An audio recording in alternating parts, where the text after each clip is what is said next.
This. Hello, hello, hello. Why isn't this working? Why? There we go. Hello, people. I am RexRed, and we are back with another Ez3DTv tutorial today. Yes, and we have the polka people here to play us a lovely little song, and if that isn't enough, we even have this one. So, what are we going to do today? Well, the first thing we're going to do today is export I'm going to show you how to export your panel, a couple of panels, some very important panels from EZFinder from one computer to another, because you may just one of these days have EZFinder, and you may want to export a panel or something to your other computer, and you get it over there and you think you're so proud of yourself because you did it, and it doesn't work. And here's why, okay? So we're going to go here to EZFinder, and I'm going to show you a couple of like really cool, look at these. These are ones called places. Places, we all love places in Daz Studio, don't we? So, and if you think, well, places I never really thought about. How about the barn? How about a building? How about a shed? I like places. How about the kitchen or the bathroom or the living room, the bedroom, the basement, attic? You like those places? We all like places so we can put our figures in them, okay? Attic, hallway, garage, den, stairs, steps, road, street, venue, restaurant, diner, theater, columns. We love columns. That's almost a place all in itself. You just stand by the column, and that's all you got to do. All right, and highway, market, bazaar, store, station. These are all the things I could think of. Schools, ruins, church, cottage, hut, house, home, apartment, studio, gallery, monastery, villa, village, town, stage, college, university, lawn, garden, pasture, farm, city, urban, future, sci-fi, that's a place. Sci-fi, fantasy is a place, okay? Neighborhood, cave, cathedral, dock, bridge, path, forest, desert, island. Not desert island, but desert and island. Or you could have a desert island, but that should, one of them should cover both, okay? So what I'm going to do is save the panel. Right click, we're going to save that as places. I've already saved it, but I'm going to save it again just in case. Okay, save panel. We're going to save this places 1. I've already saved it, but we're going to just make sure that we have it done right. Okay, then we're going to open this up here, and we're going to go to my places where I saved this, okay, which is in the organizer. Organizer saves. These are panels, okay? So I'm going to go to VFP saves, okay? And these are called places 1 and 2. So I'm going to go 1 and 2, and I'm going to copy these. Copy. All right, so we're going to copy them, all right? And then we're going to go to our thumb drive, and we're going to paste them. Paste. Now that was like extremely fast. I don't know why it was so fast. It seems suspicious it was so fast. It seems suspicious because look how many items are in there. Okay, look how many items are in these. The bedroom, I have 2,746 items. Bathroom, 1,006. A building is 2,974 items, okay? Apartment is 2,000. Some of these are like enormously huge. Let's see, where's the biggest one? Street is 4,000 items, okay? And that's not even the biggest one, I don't think. Gallery, monastery, villa, I don't know. It's because villa has village, probably. Garden, farm, okay? And today, sci-fi has 2,000. Fantasy has 11,235 items, okay? That is the biggest, that's probably the biggest field that I have seen right now. I think there's one more that is just enormously huge. And neighborhood, I don't think I even searched on that one. Okay, so what we're going to do now is we're going to go to our other computer. Welcome, whoever's watching. We're going to go here, and we're going to go to the other computer. All right, so why didn't that switch? All right, why didn't you switch? I think this didn't get switched. Okay. We got switches. I got all these switches, and I have to figure out which switch is which switch. Okay, so now we have these places. Matt, welcome, friend. Welcome, welcome, welcome. So today I'm going to show you a new feature, okay, that after we convert these, okay, because why are we doing this? Because it's hard. And we do things that are difficult on this channel so that you can learn how to do them, okay? So now I have these two places, .vfp files, okay? And what I have to do is convert them, because they will not work if I just load them into EZFinder. They must be converted first, okay? So let's see. Now, this uses the regular converter because they're just regular DAS. They come from the DAS library, so that's where you use the regular converter. If they come from outside the DAS library, then you use the mapper, okay? So we're going to open the converter. Now, I'm not too good at using this myself, so we're going to just say unknown, okay, because it will fill them in automatically and make it easy for me. The new DAS library path, which is here, we'll find it. This is where my new DAS library is, okay, is right here. And I just happen to know that the old one copy was on the D drive, V. So we'll change this to D drive, D, okay? And now we're going to select our first file, okay, which is on this little thumb drive. Come here, come hither. Let's see, places, we need the places, and we're going to call this just places 1. Because that's fine with me, okay? It's going to be this is just called places. And the output file is going to go where? Well, we're going to save that into our converted area on this computer, which would be on the C drive, easy user, okay?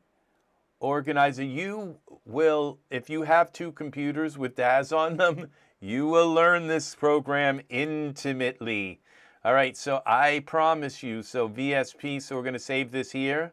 Those are our panels, so we're going to save that and convert. And I think please enter old DAS library path and or use detect, okay? Oh, detect paths. All right, it did, okay?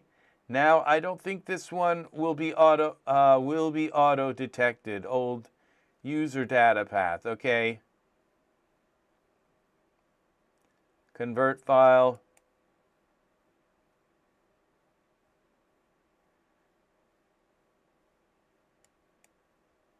All right, detect old paths. All right, let's see. Old user data path. Old DAS library path was, okay. All right, this is what's wrong, okay? New user data path is wrong. This has got to be here. I did it wrong. I did not read correctly. Okay, so we have to go here to user data. The new user data path is organizer VFP saves. Oh, okay, I don't think I have to do that. I think I just have to say user data. All right, here. That just wants the user data. Here, that's it. Select.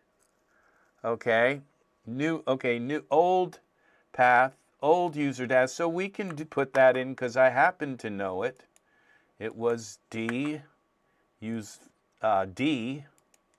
All right, so we have these filled in now. And the place where we want this input file is this.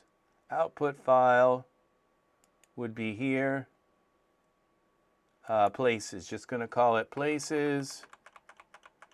And we want this to go into the organizer, into here,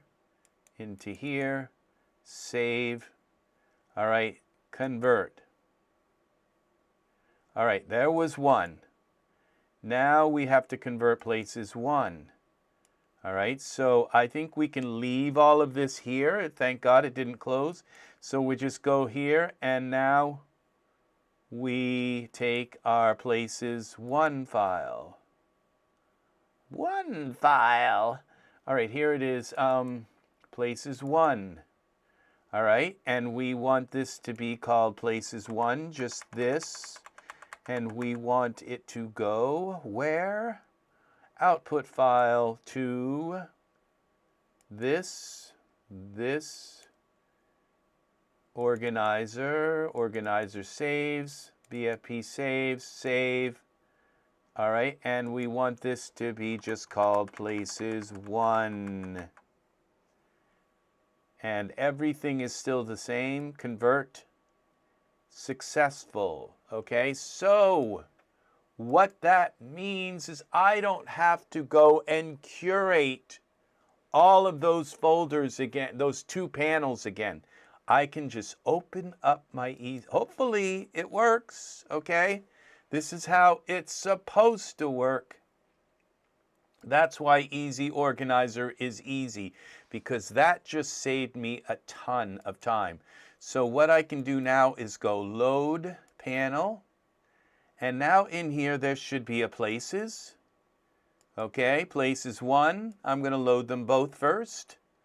Load panel, places 1. That was places, and this is places 1. Now here is the test. If they inject into the main UI, it worked, okay? You're all set, okay? Barn. And look at that. See, if it didn't work, okay, what you'd get was they would be all full here, but there wouldn't be any pictures, and when you clicked on them and double-clicked, they wouldn't inject into DAS. Okay, so that's what happens if you move the panels from one computer to another, because on the other computer, you might have your DAS library on a different drive. You might have your user data location in a different place, okay? So you have to rewire these panels, okay? So now, like when I click road, these are all my road files. So there's 18 pages of roads, okay? So I did these all on my other computer, but now what I can do, now I can come here and I'm going to just save over the panel just to make sure that it's native now, okay? And I'm going to right click and save panel, and now they belong here, okay? So I've got farm, okay? And this should kind of excite you. These are OBJ files. They don't have images. You just click on them and see what they are, okay? But look at all the farm stuff, okay? Farms. Angus, welcome, friend, welcome. So we have 3 pages of farm stuff. Okay, so what I'm going to do is I'm going to show you today. I promised myself, I said, I'm not going to make any more new features for EZFinder. It's done. I'm just going to fix bugs and that's it. No more new features. And today I said, oh God, I have to have a new feature. It popped in my head. I couldn't help it. And it's like, oh, it's got to have a new feature. And I will show you why, okay? We have props, okay, here. And we have everything from gates to blankets. They're different places. Even though a blanket is a place, okay, it's really a prop, okay? So, so what I'm going to show you is something amazing, all right? We have a new feature, okay? And this feature is going to save you tons of time, okay? It's going to make everything in your life beautiful again, if it's not beautiful. If it's already beautiful, it'll make it beautifuler, okay? So more beautiful, okay? So here we go. So what we're going to do is we're going to take this file called old and delete it, all right? Old is gone, but we're going to bring it back. So don't worry. Old is going to be back in style. Here we go. So what I'm going to do is click over here, all of my compartments, so that we are searching through everything, okay? Then we're going to clear the UI, okay?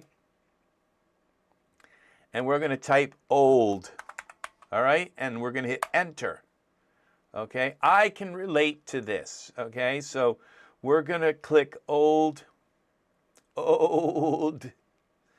and we're going to find every old thing, everything in the DAS library that has old in it, okay?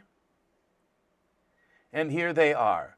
Now we're going to use our one. Now this is every kind of file, everything, we want all old in everywhere, okay? So we create a folder here now called old. All right? And there it is up top there, old. Okay, now I'm going to click in the top corner here, click on one thing, hold the control key, and drag. There's 91 pages of old stuff, okay? And I just dragged 13,000 items into this folder, just like that, in seconds, okay? That's what EZFinder can do. All right, so, but the problem is now when I load this folder in, there's a ton of stuff that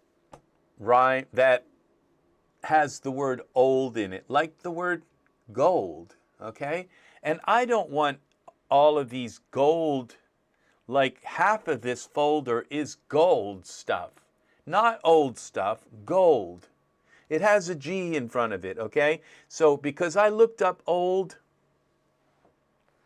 it has, and there are many categories like that you're going to want to look up.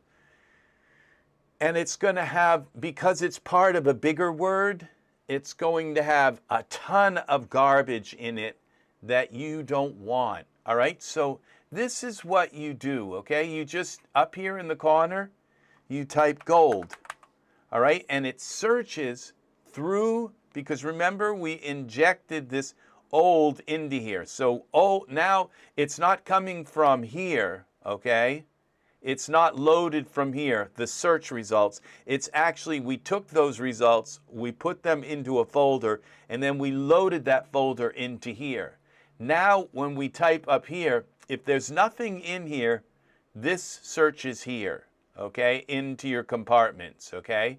But if there is stuff here and you put this here, it will search that stuff. So it's searching this old folder with 13,000 items in it, okay? So we're going to search. And what it's going to do is, see now, everything has the word gold in it, okay? All of the things in this folder that it found, they're all gold, okay? Gold hair, gold complexion, gold earrings, gold, everything that has to do with gold is here, okay? So there's 46 pages of gold stuff, okay? And the way you get rid of it is you click this, and you click that. That's the old way to get rid of it. And then you right click and you say remove from old, okay? But now we have a new feature, okay?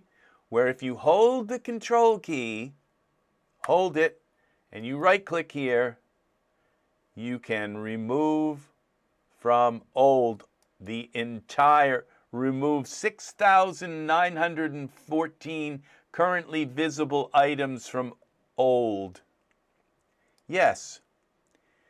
Now that 13,000 item folder over here that had 13,000 items only has 6,000 items in it. Okay? And these 6,000 items are mostly old things, okay? Have to do. But, okay, up here, this one says bold, okay? We don't want bold in old, okay? We just want old, okay? So what we're going to do is, so we double-clicked on this. We fill this with this, currently this old folder, okay? Make sure we're here. And instead of gold, we're going to type bold.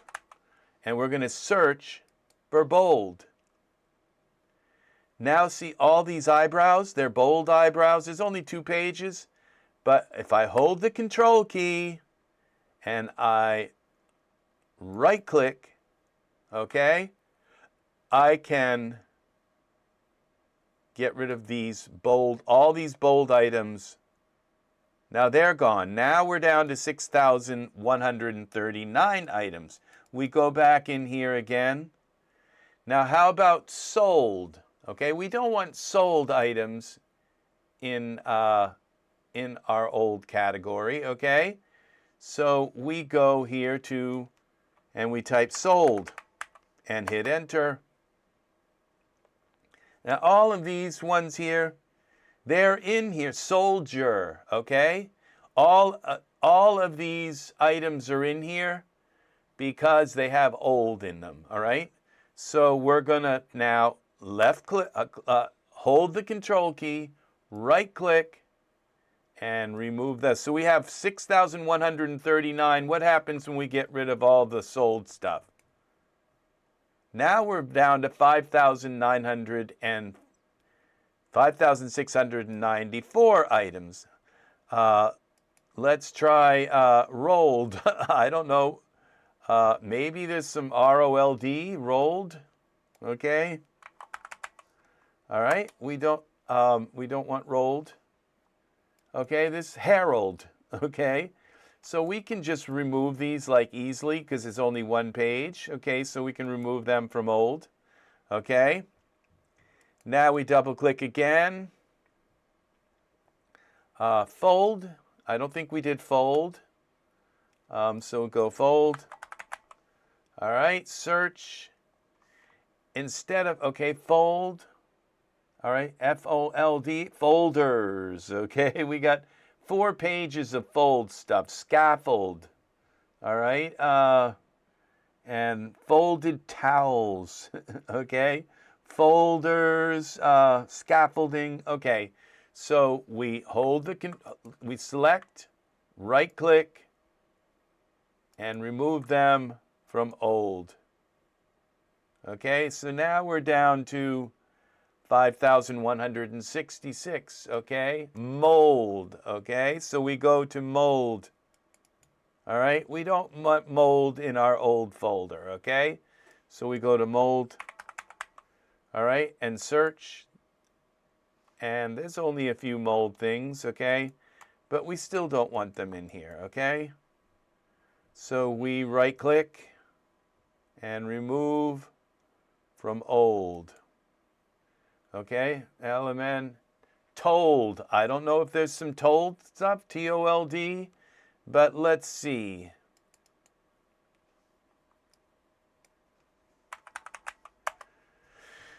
Okay, only told you so. All right, body. Fat old lady. We're going to leave the fat old lady there because it's still old, okay?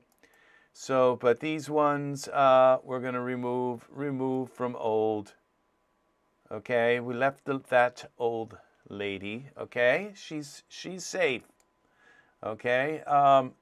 And we have now hold. I think we did, no, we obviously didn't do hold. So we have, we're going to make sure these are back here. We have hold to do. All right, search. And there's a lot of hold stuff, okay? So we're going to cup holders, holding breath, candle holders, okay? So we left click, hold the control key, right click, and this lovely little menu pops up. And now we can remove those.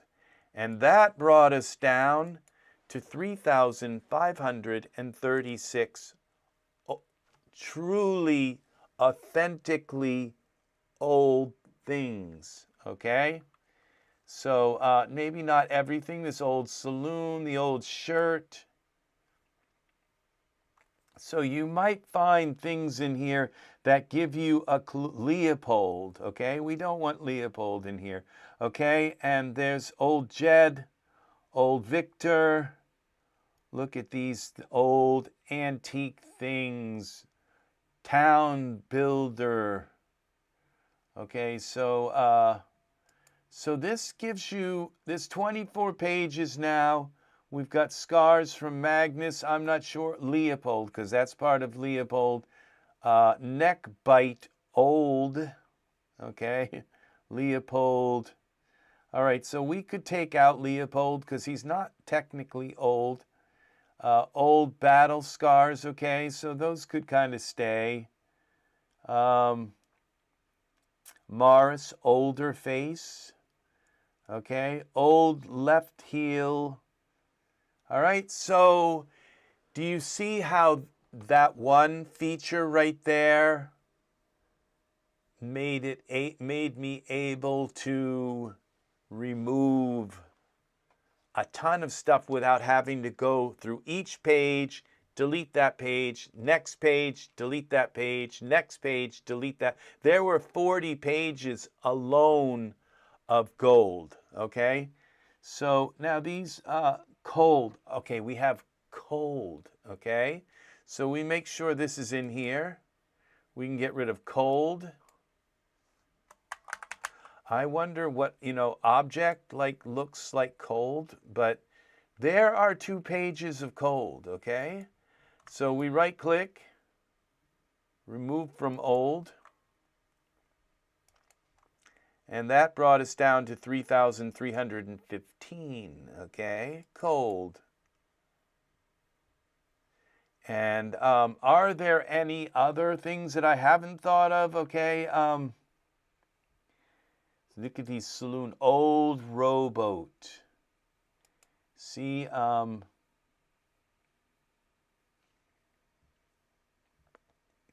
now I have vehicles here, somewhere in here. That would be in props, I think.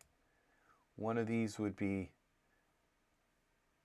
maybe environment. No, it'd be actually, and it would be in props. Vehicles, let's see. Let's make a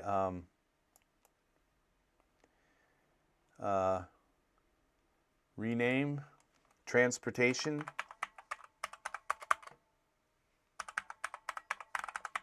Transportation, okay, this is definitely going into transportation. Boats, boat, okay, and so now we can take this rowboat over here and put it in boat, okay. Now what we'll do is we will clear this out. Okay, we have our old category pretty well done. All right, so we clear all items. And now let's go to boat.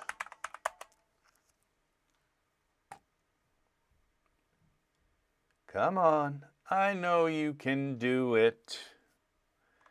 You can do it, boat. Okay. So all of these boats, probably that rowboat, I'm sure we have broken boats, we have every kind of boat. They're going over here into boats. 684 boats, okay? Now we're going to clear this, okay? And we're going to search for car. C-A-R. Now, search C-A-R. See, so this, being able to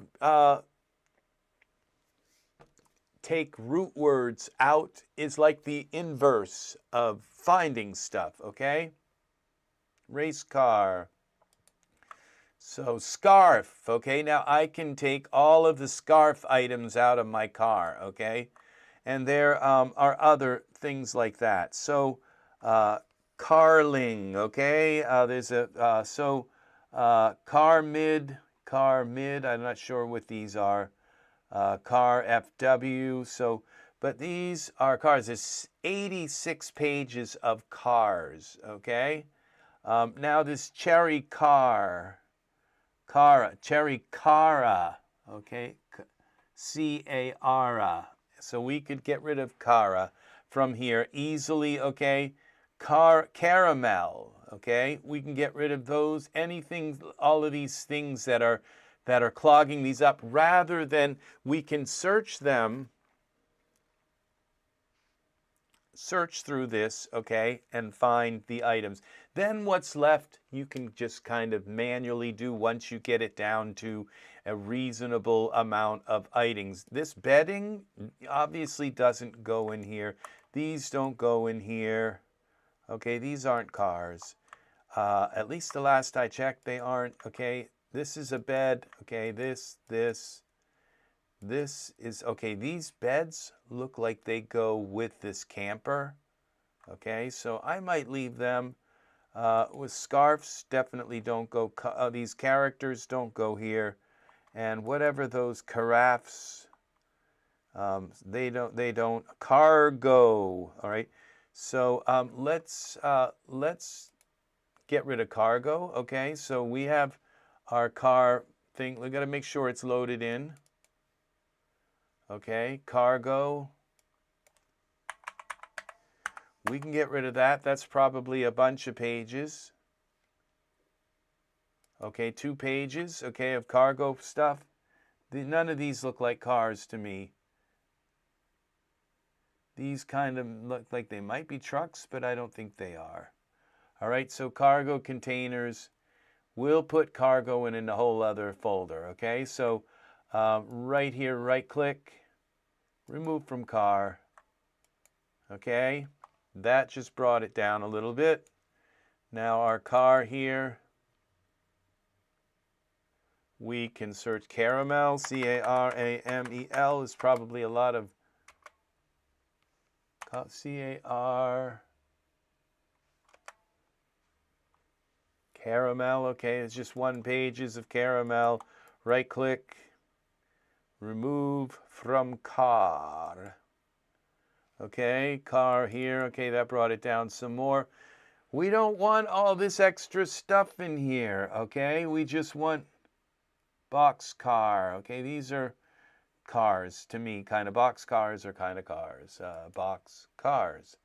All right, so we got Cara, welding this Cara. Let's see what Cara brings up. Clear UI. Oh, we don't want to clear it. We just want to search it. C-A-R-A.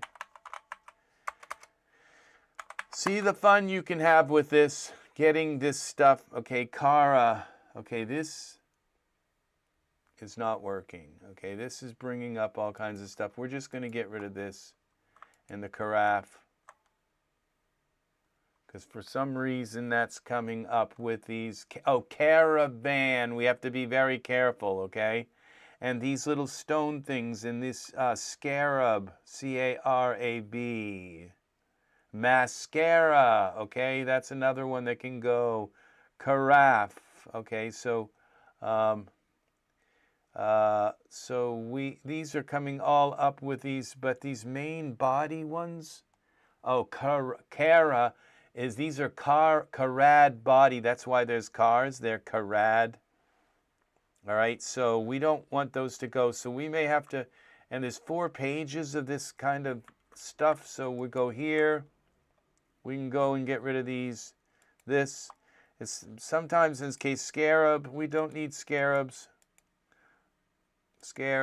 carafe, mascara, these are not cars, carafe, okay, these are also not, that's another thing to look up though. Okay, caravan, we'll go with those for now. Remove from car. All right. And as you can see, this program is now functioning very well. These are like, obviously, the PAs said don't click on these.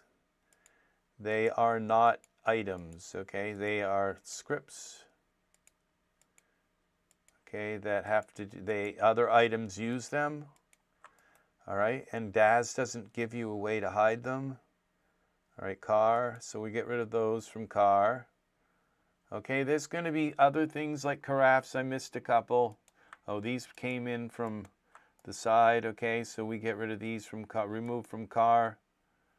And let's see now what else we have. This one's got to go.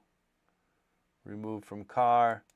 See the fun we have now here. Now this radio, I don't know why they're here. Okay, there might be something in the metadata that they're part of a car or something. So part of this caravan. Okay, I think. Okay, so that's why they're in here, because they're associated with that product. Okay, now these hair product, this hair stuff can go, and remove these from car. Okay, those are also in den. Okay, beads, bed, okay, bedding. Okay, these might also have, these are OBJ files, have something to do with a car, carafe. All right, I'm not sure. This one can go, these carafes can go in scarab. Okay, those mascara, scarab. Okay, these base OBJs, I'm going to leave these. Okay, so, and this, okay, carafe can go right click, remove from car. Okay, now let's go back. All right, now you can, a lot of this stuff doesn't belong in cars, okay? So it's up to you to, I'm just not ready to get rid of everything yet. There's just 3 pages here of stuff. These definitely look like cars, okay? Page 1, page 2. All right, so now we go to auto. Now we clear this out. And let's just auto. Let's give it its own little category for now. Change the color to blue, blue, blue, blue, blue. All right, change that. And now we go here to auto. We have everything selected, so it's selecting, it is scanning through 500,000 files, okay, to find anything with auto in it, okay? Scan, scan, scan. All the compartments, all of them, all right? Now you see these are, a lot of these scripts have auto in them, okay? But notice we do have some autos here, okay? So that's what we want in our auto. So you don't want to put just automobile, because you might, some people might just call something an auto, you know? It seems he works harder and it is in more focus when he wears a plain shirt, though. Yeah, I am wearing a plain shirt today. I usually stray away from it, but there's only like a little picture of me, so we can get rid of these. We can do so.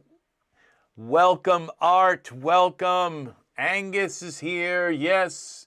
And we have Matt. Thank you, people, for being here. So, as you can see, this needs to go through. Now let's clear this, and we'll try vehicle. New, VEHICLE. Vehicle. Okay, VE. Vehicle. All right, so now we are searching through 500,000 items again. All right, and we have like a proper search, okay, people? So I guess they're calling a horse a vehicle, but like this sleigh is a vehicle, the Royal Post Line. Look at these things. I didn't know I had this little Royal Post Line thing.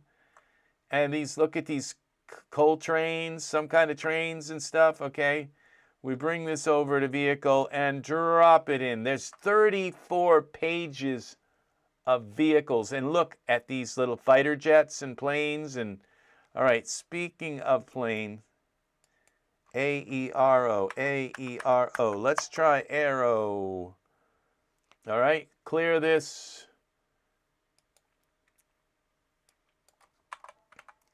So as AERO, as you start going through this is transportation. As you start going through, you get, okay, this is just,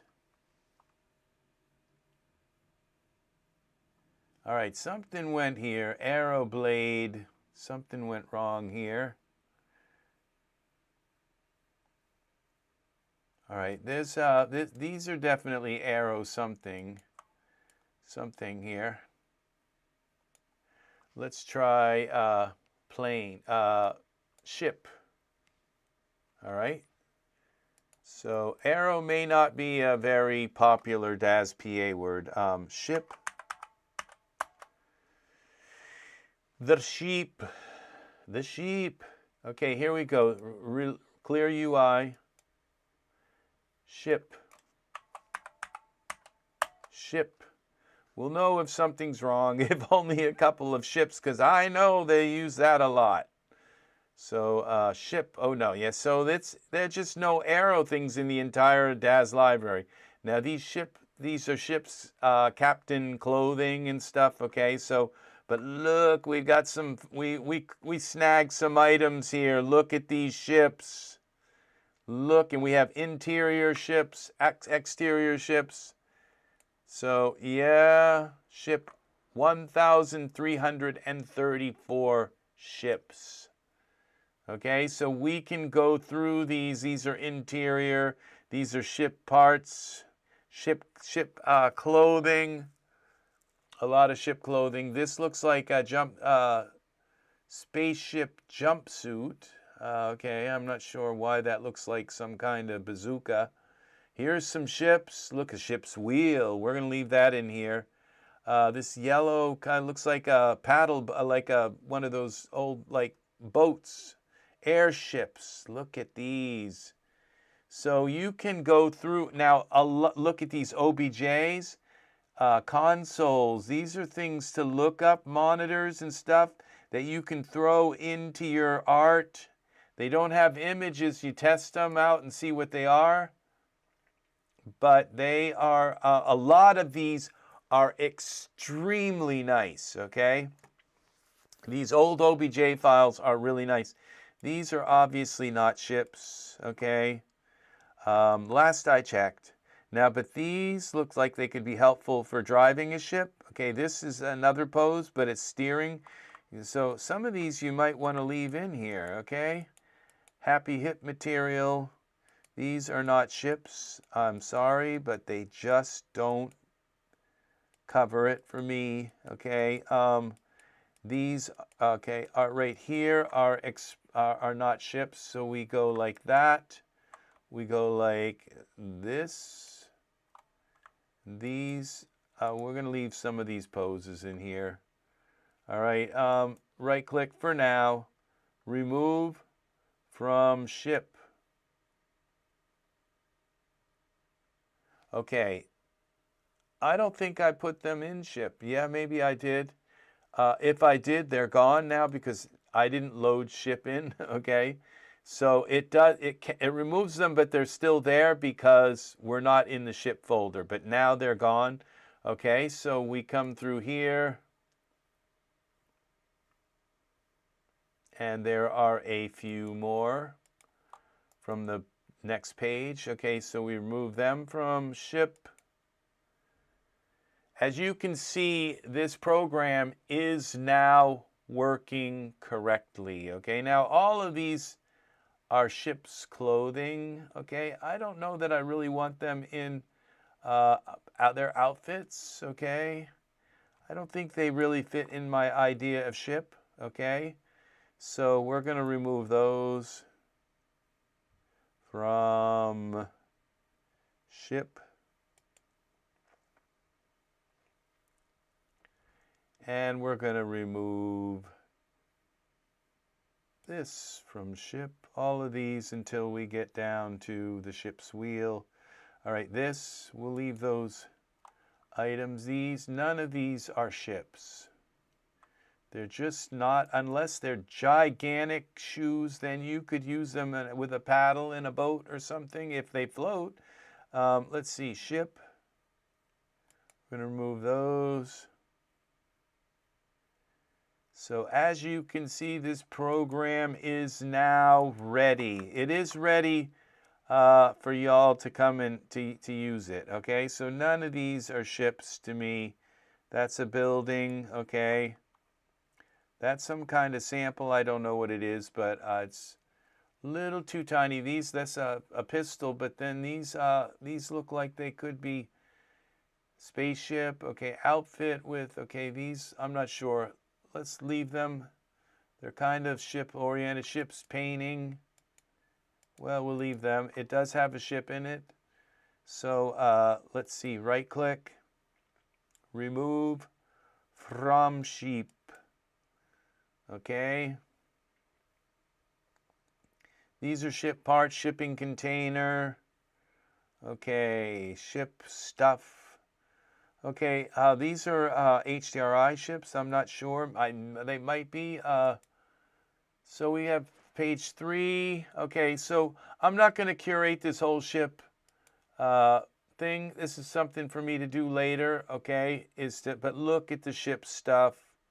Okay, we got some ship explosions. Those might actually be good to keep kind of here, right close by. And then some more clothing that could come through. Come out of here to hip materials. So I'm not sure how that ended up because we did not type hip. All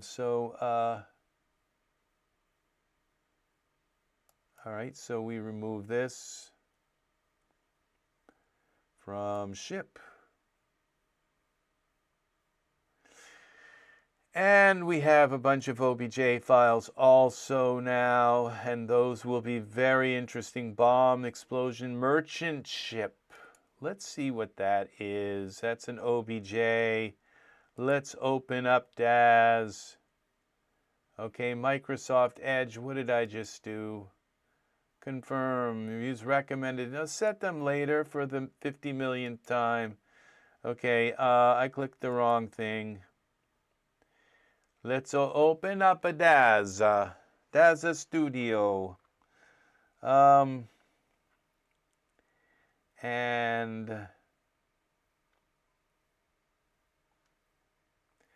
now we go here and we have it open. Let's move this over here. Okay, and let's open the ship. And click accept, import the ship. Let's see what this ship looks. Look at that. Now, this is what an OBJ is. It needs color. It needs stuff. It needs, and I bet it doesn't have any surfaces, like separate surfaces. But let's see. Oh, it does. You got rope and wood. You could put your own shaders on here. Metal, planks, rope, wood. This wouldn't be too hard. Wood rings, which would be metal, I think. So let's go to the wood. Let's find our shaders. Come on, let's just do something fun with this and see what happens. Easy organizer. Let's bring these over here. And let's find our shaders. Shaders. And one of these we have wood. What is it? Wood, building, wood. Wood shaders. Let's bring them into here. Okay. And we have them selected, so we just double click. There's some of our wood, okay? Wood rings, planks. Let's do something different with the planks. Okay, well that's a little bit kind of looks like somebody's tore up their floor and built a ship. The wood planks are kind of going in the wrong direction, but let's go with something maybe I guess you could bring planks up that way. That's not the way I usually see boats. And I forgot how to, there's a script that you can use to make them go in a different direction. So then let's see if we can find something here in our shaders. Okay, so we close that. We go to our clear the UI. And we go to Duff, Shaders, Rope.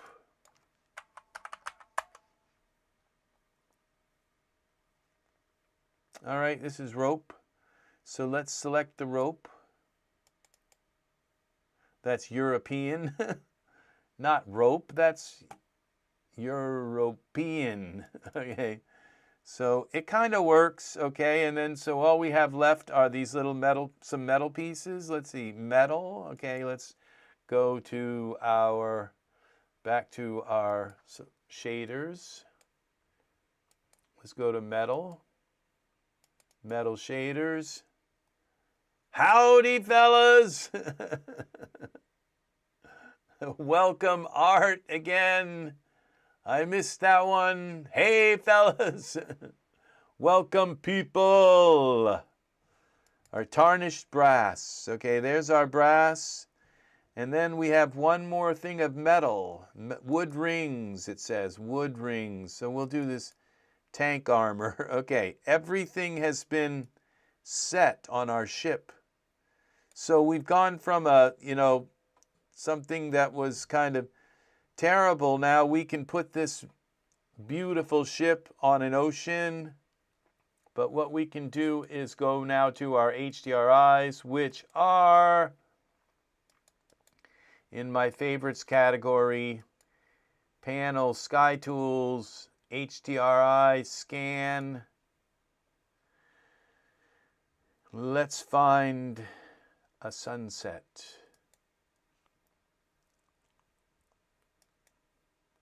All right. Water.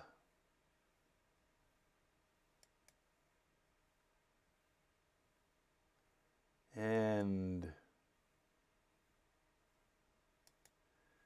so, yeah, usually when we start, after all of that kind of work, when I start going through these, this is where it like runs out of, it runs out of handles and stops working. I have to restart it. Notice it's working. See, this is, I got the handle problem. I think I fixed it. Page 11 of 32. Here we go. Let's try this. Double click that. Come on. There we go. So what we've got to do is now we got to go to our environment panel. And we've got places, Ground, stone, land, and I think I had water here. No, that's ground. We gotta have flower, trees, plants, places, seen, all. Let's try seen all. Okay, where is water? Maybe I don't have a water thing here. Places. Places 2, panel 8. Okay, so what we're going to do is open the organizer. We have water in our, okay, these are shaders, so we're going to go to environment. Now our ground, where's the ground? Land, okay. What we need is a new category here, water. Okay. And we got to be able to see it. All right. And that is good. Okay, okie dokie. Now we have water. Now we can go here to our duffs. Water. All right.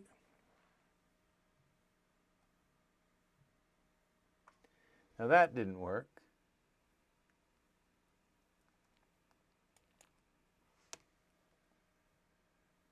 Eight of 4,000. So this is going to require, I just got done saying how lovely it was working. Water. Oh, now it's okay. I know, we searched that. I didn't clear the, so maybe it's going to work actually. So that wasn't a bug, I don't think. We'll see in a moment. No, it wasn't. Okay, so this is everything to do with water. So we go back to our environment. Okay, this would be ground and stone. We have our water. We're going to drag all this into water. That dragged 2,000 water items, okay? You know we're looking for water planes, but that gets us in the vicinity. They'll be in here. Now look at this scene. Ooh, now we have some water. We just got to bring the water up or bring the ship down. I think bring the ship down. Okay, scene, merchant ship. Okay, scene. We go to parameters. And we go to Y translate.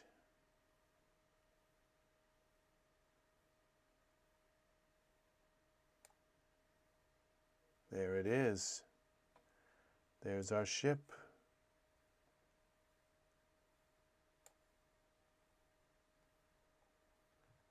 It's starting to look like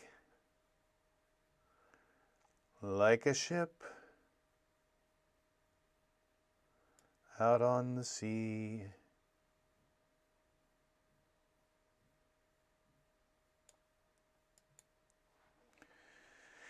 So you can see now, and as you can see, it's gonna, I don't dare like paginate through all 20 of these, but I'm gonna, because just to show you that it is kind of working, okay? I had problems with the back button. When I would click back, it was like, every time I'd click back, it was like leaving stuff in the memory. So this isn't good. I think we still have a problem here. Yeah, so we do still have an issue, but it's not a bad one. It is something that you can restart. I think I'm going to forever have these kind of issues because we are dealing with millions of files. So that's why I went through to see, okay, now I'm going to check the log, okay? And we're going to copy the log. But now it doesn't even let me have the log. But it will if I clear this. Clearing the UI sometimes will release the handles. It's not even, okay, here we go, clear.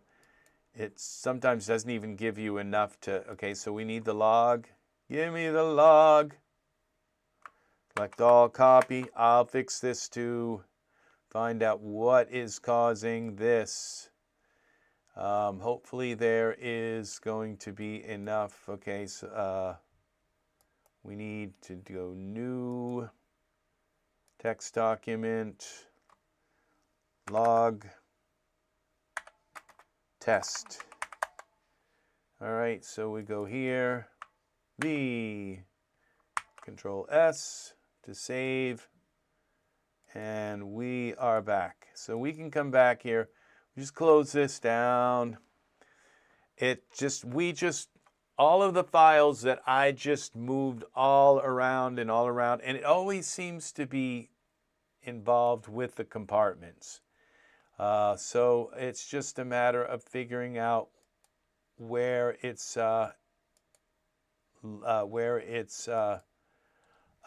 leaking memory there in these compartments. It's like there's just a million of them. I just go like here and I go inject, and that just inject 537,000 files. See, so it's just, we're dealing with massive amounts of files, and that's what is, eventually I will get every last memory hole, a memory leak, and then they just won't happen anymore. So, but that's the thing, is that what you just kind of close down your computer, and we go Control-Alt and delete. Let's go to the task manager. Let's see what our memory kind of looks like, okay? And here, see memory, and we only have, I think 64 gigs of RAM here. And so,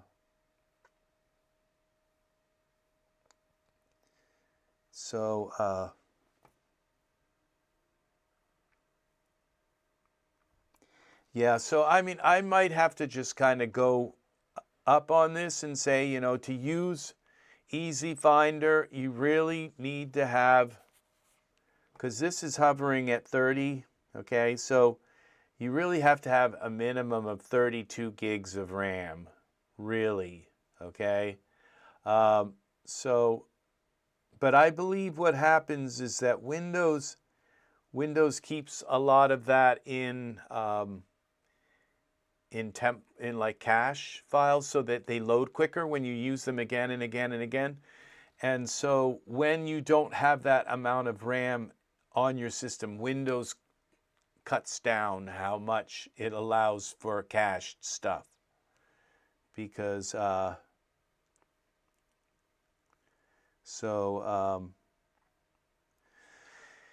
yeah, so that may very well be a thing, is that you really should have 64 gigs of RAM to work with DAS anyway, So because you have to have double the amount of RAM, and so that you have for a graphics card. And so if you have a 4090 graphics card, you have 32 gigs? I forget. It's 24 gigs or 32 gigs of video RAM. Well, you have to have double that, so that in order to use that card right, you have to have 60 gigs of RAM. Well, here it is. So this is 48 with plenty of headroom left over for that, using 48. Like I said, Windows clamps down on cached items. And so now if I close this, what happens? See, so this is only using a tiny bit. That's how much it was using of RAM, okay, to run. And it's coming down a little bit more, maybe a gig. Okay, but I kind of suspect that some of this may be handles that haven't been released. So that is the possibility. We do have this DAS open, and DAS takes another big chunk of, so let's save this.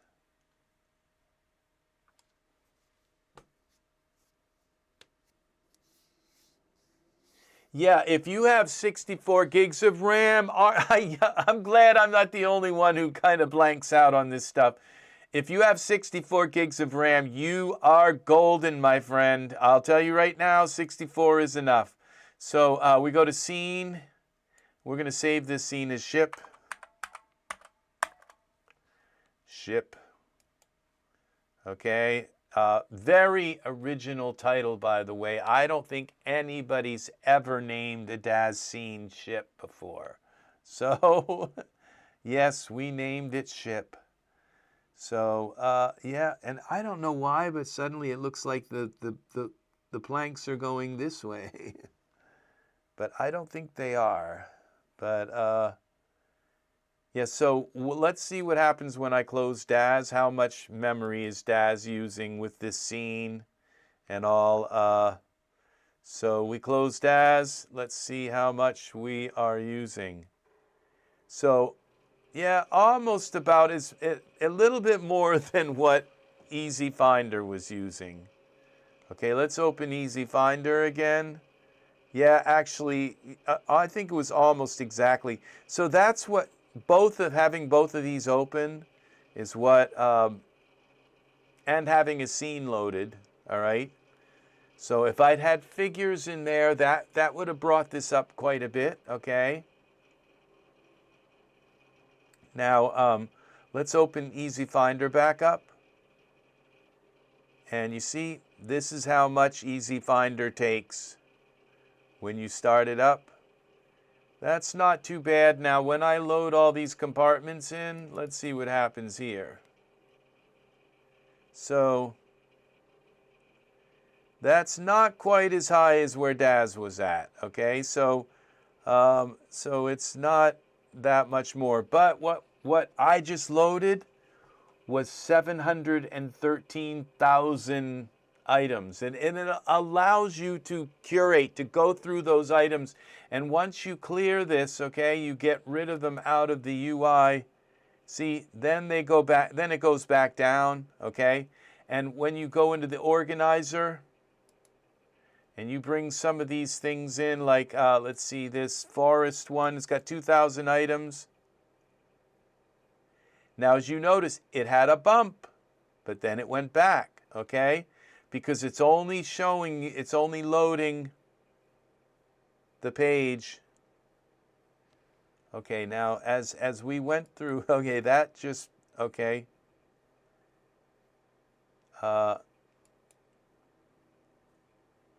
So it's, that's the thing is, so it's going to use up, you know, a couple, maybe a gig of your memory, okay? A gig and a half of your memory. 48 gigs here. We got this, but it's running fine. I think I have 64 gigs here on this computer. Let's see, right click, go to computer management. No, not that one. It would be computer system. All right, let's go here. 48 gigs. So I don't even have 64 gigs. I think it might be 64 gigs, but it's knocked down to 48 because of Windows taking gig RAM. I'm not sure. But it's at 48 gigs.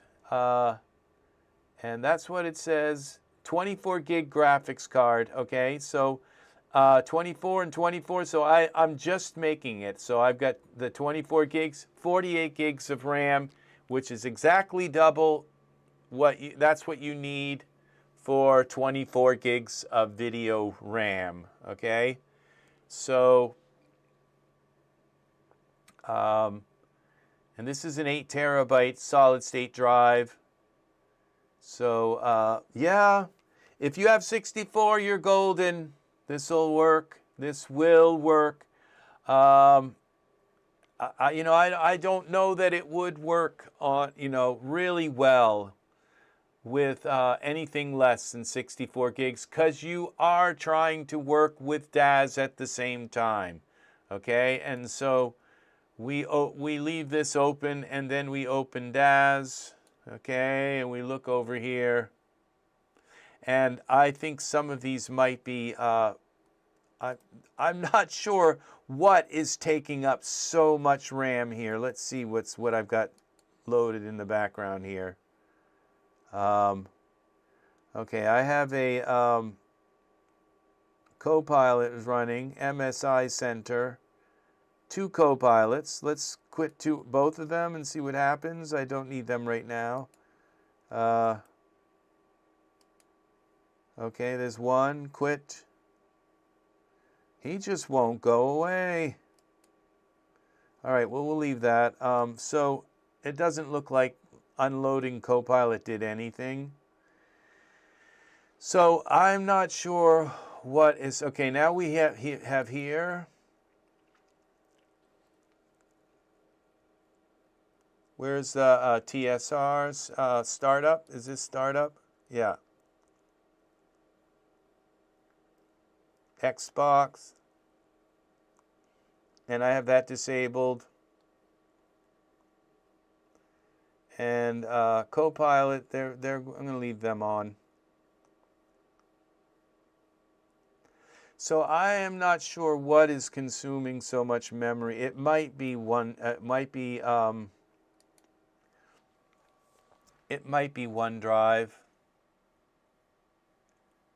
that's consuming all of that. Nothing else is open, and it's just taking a gigantic. Oh, you know, that's what it is. It's this Microsoft cache, and so let's. The thing is it's still working. You know, the Urban. It's not like when that happens, you close it, you reopen it, and you're back to work. So. Now these are the things that I set up yesterday. Last night, we go into environment, and we go to places. Where is it? Environment, places. Places 1, neighborhoods.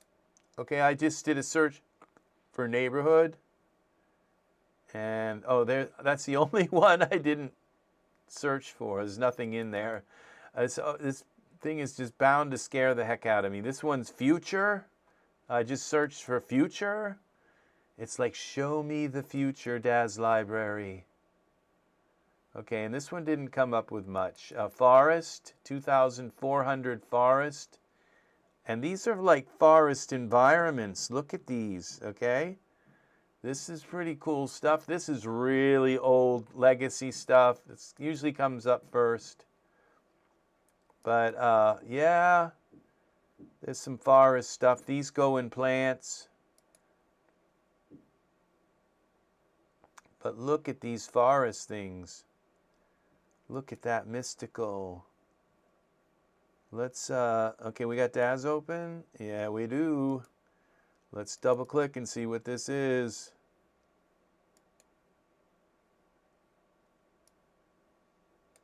Put this over here. I thought I double clicked. Okay, that may be, these may be products. I think those are product. Cancel. Yeah, those are product. Received, file to open, see. All right, those are product promos. Yeah, I recognize these. They're the actual products, not the scripts. Here, Frozen Forest. I think that's a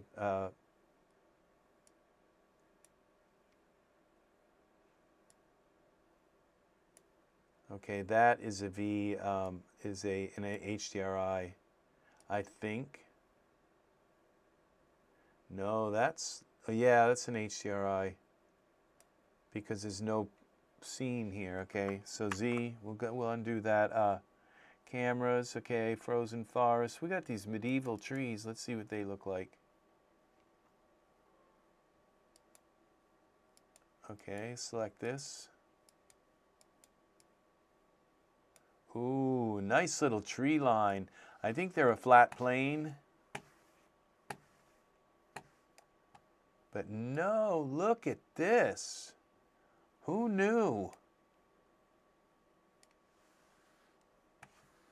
Put them at the end of a beautiful, like, ultra scenery field. Wow. See, this is stuff, this is what you discover when you've got this. You discover all the things in your library that you didn't know you never knew you didn't know you knew. So, yeah. I didn't know I had these. I have sometimes gone looking for just like planes with trees on them to stick them at the end of, you know. But this, and look, I've even got frosted trees with snow. Oh, that one you change. You have to change the medieval tree with you load the trees, you select it, and then you change it to the snow trees. Look at that. Oh my gosh. See, so, yeah. That's forest stuff. So we just searched for forest, and this is what I got. All right, we have another forest thing to explore. What's this? TD02 forest.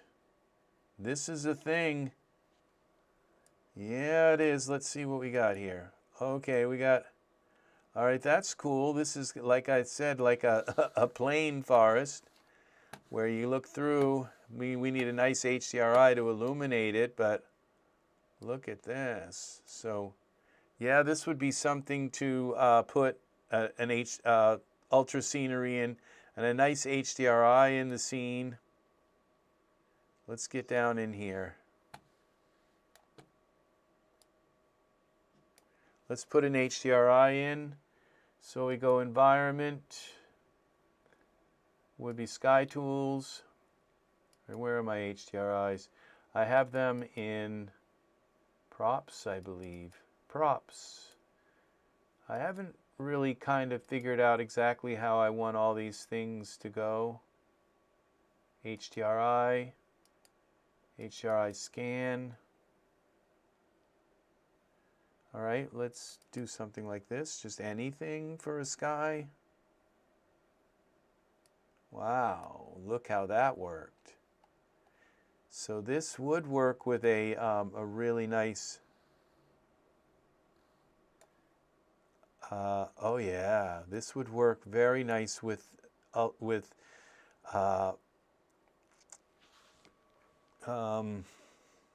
ultra scenery plane in here. And then maybe a nice distant light coming from behind and into here to light up the trees. So yes, this is pretty cool. These little clouds are kind of cool that come with it. So more forest stuff, you know. So this is what we've got. This is how it works. These look like those are definitely... Oh, that's because we're in the HDRI thing. Let's go back to props, go back to environment, and go back to places. And let's see, cottage. I did all these last night. There's 1,400. All I did was search for cottage. Let's see what this is, cottage. Well, let's just... try it. Oh my gosh, this is old stuff, but it's still... I never seen this before. We got Hansel and Gretel here. Look at that. Kind of cute stuff. Just stuff that you just didn't know you had. Yep, this is cool. And yep, it is. This is kind of Toon Country a little bit, you know? Z.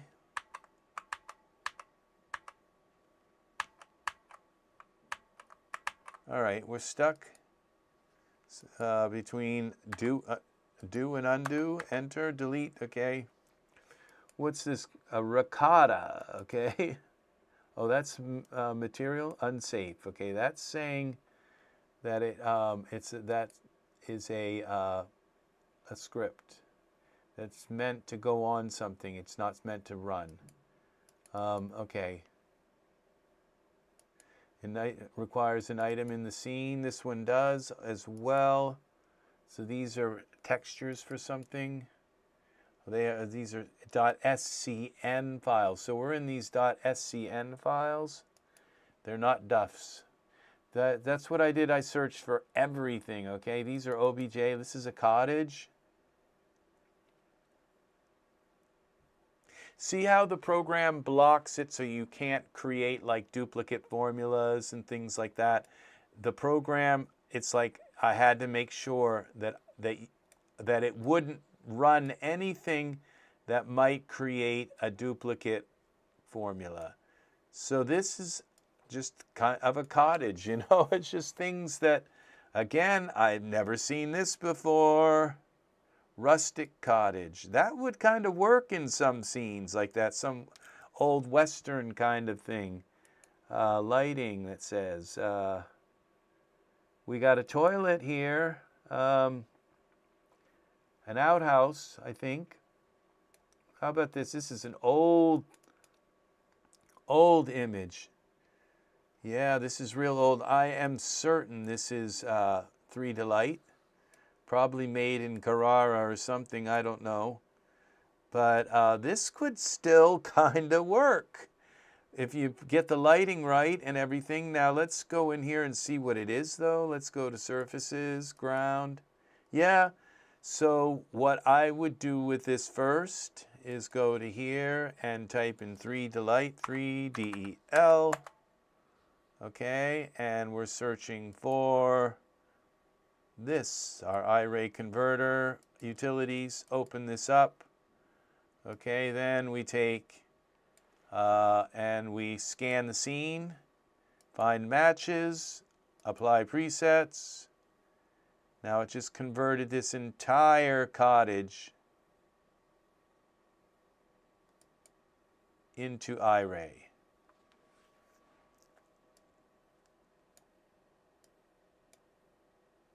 I don't think it got the glass right, but it's now iRay. So again, we go back to tabs. What was it? Props, HDRI.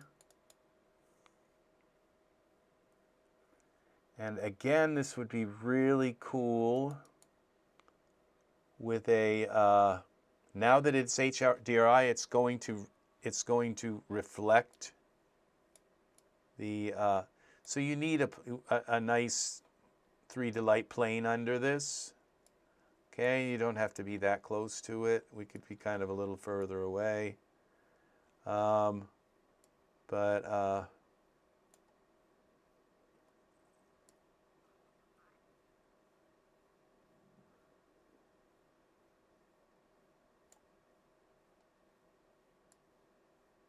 Put some smoke coming out of the chimney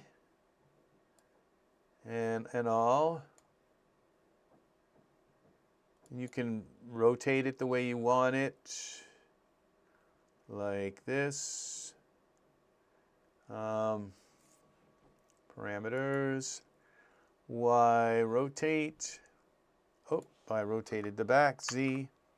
Oh, this is all little pieces and stuff. It's completely modular. Y rotate.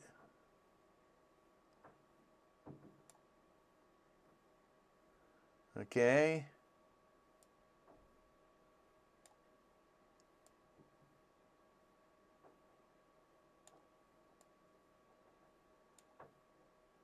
You can bring the ground plane up if you want a little bit with this HDRI. This is pretty cool.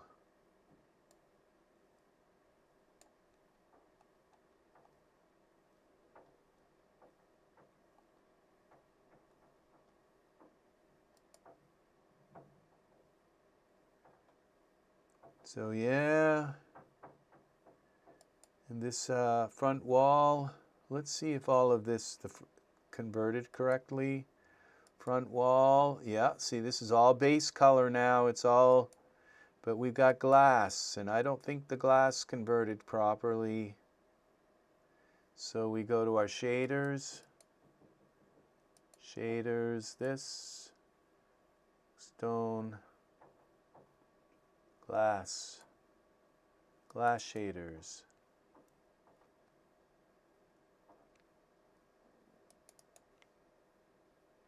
Okay, I think that did it. I think that made that glass, but it's kind of hard to tell. Glass. Yeah, imagine, imagine having to look for glass in DAZ. Okay, let's see, let's get up close to this. Maybe that's not the glass that it's fixing. Yeah, see, this is obviously not the glass it's fixing, because that didn't turn into glass. Okay, so where's the other glass?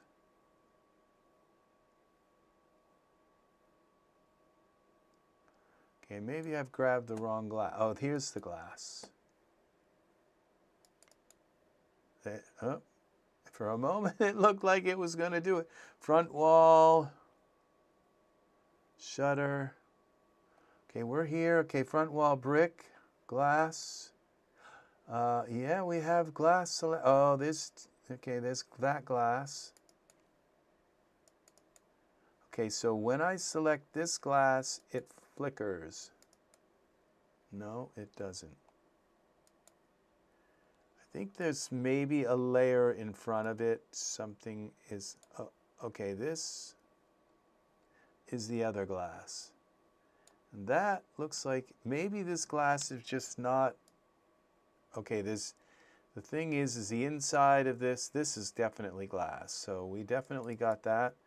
It just may not be the right kind of glass. Let's see, glass. Glass. So that's changing the glass. I'm just not sure. Glass. All right, and now we have this glass up here.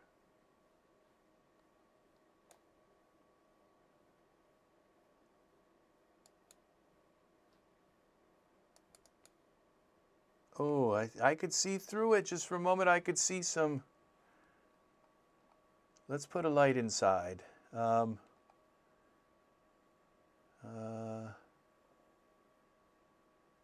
Create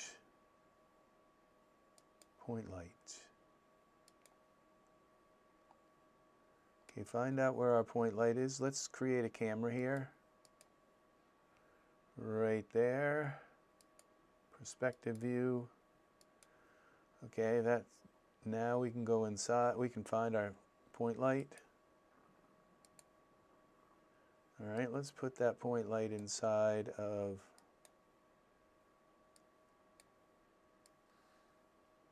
It is inside.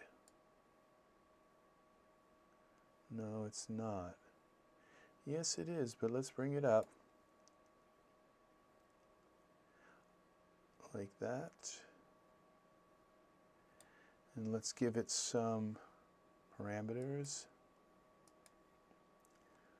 Let's go to lumens.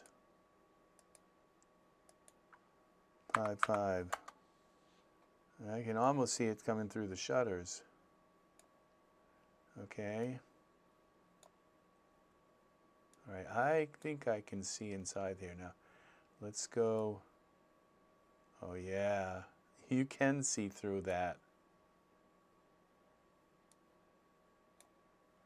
Let's bring it.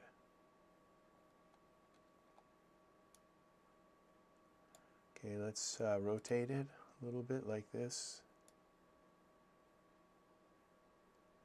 Then we'll go back.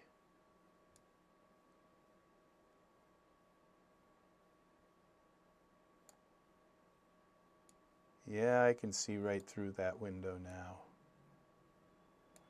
So it is glass. There's an upstairs floor. Yeah, so this is working. I can see the floorboards inside.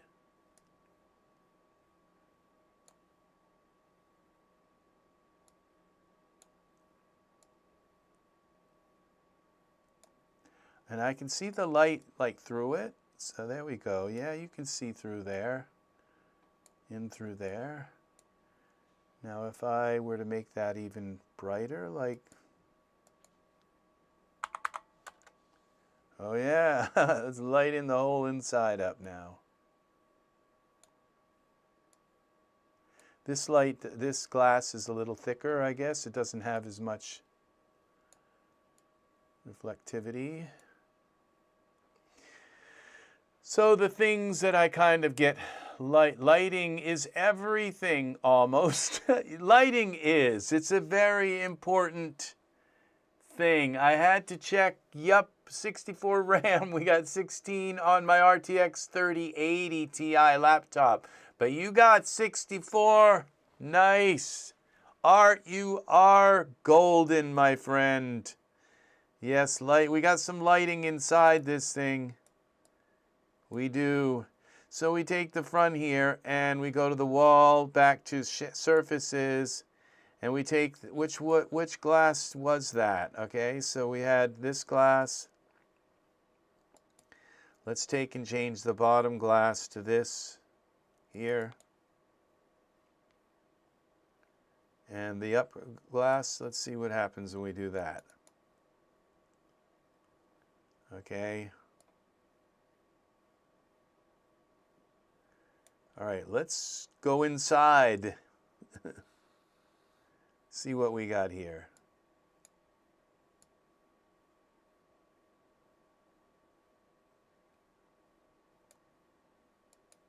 Okay, the door probably has its own front door, has its own glass.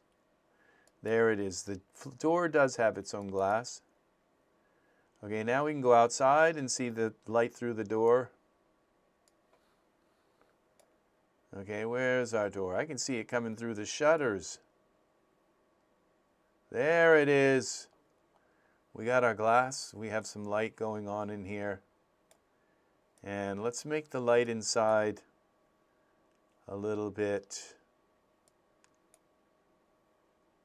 funky.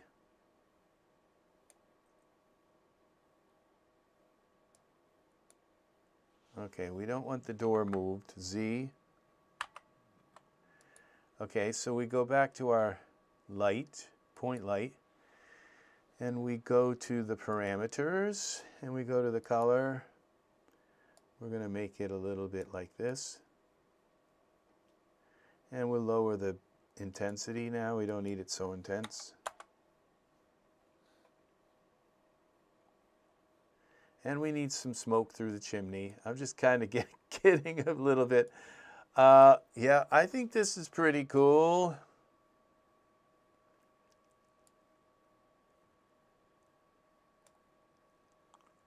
That's where it kind of settles. It looks like it's kind of settled there on the ground. This looks like it's sort of flying off the edge, but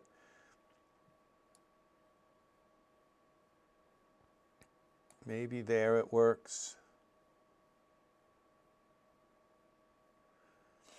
Yep.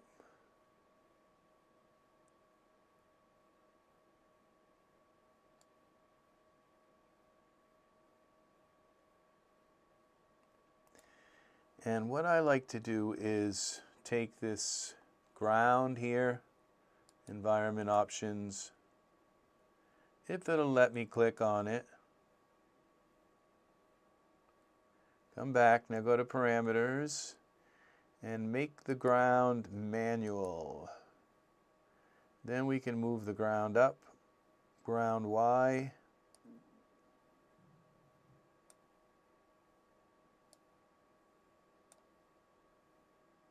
Okay, we move it down a little bit.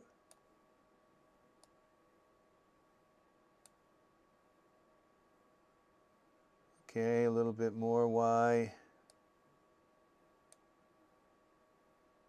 38. We don't want it minus. We go minus, plus. There we go. Yeah, now it looks like it's kind of there. So, and then we take our HDRI here, and let's make it this a little bit kind of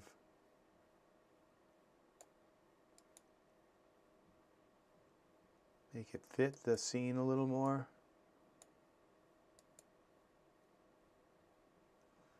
There we go. So, yeah, just some object that you didn't even know you had. You never knew, you never knew, you didn't know, you never knew. So there we go. We go back to our environments. And we have our ground stone. We have now places. Okay, we have farms, forest, gallery. Okay, gardens, home, island, lawn, monastery, neighborhood, which I didn't fill anything in, pasture, path, path.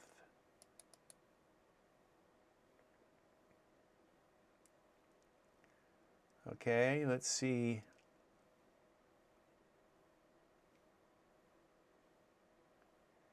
If we can find a path.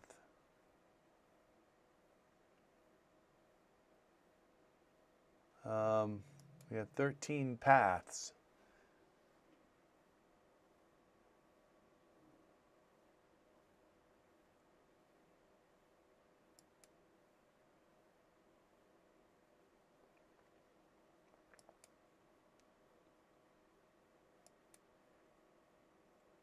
Now these are all OBJ files.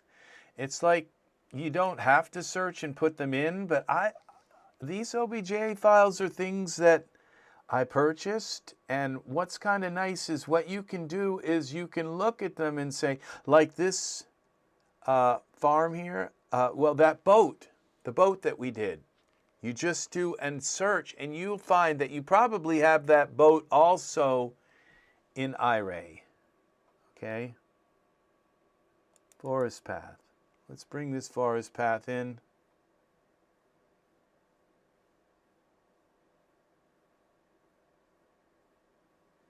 All right, and we bring this down like this. Those are all parts of the forest path. Ground.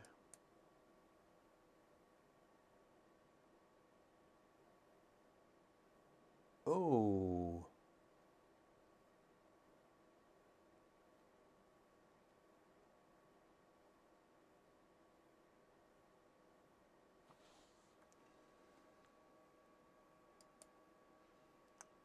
I think I loaded a crystal ball in here. It's inside the house.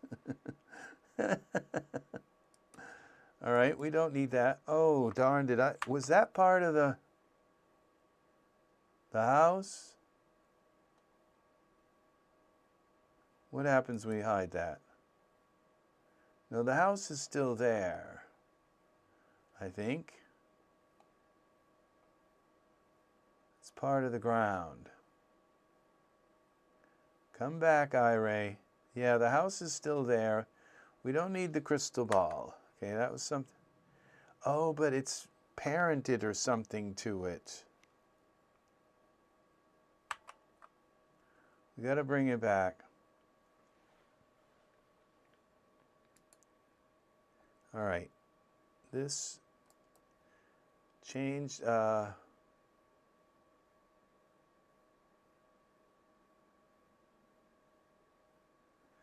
All right, we're going to leave the crystal ball. I'm not sure what's up with that. It doesn't have to be turned on, but it's not letting me unparent it, kind of. Now, all of this other stuff seems to be separate, okay? It's like all just got loaded in. So what we do is we take all these parts. Let's select all, Control A.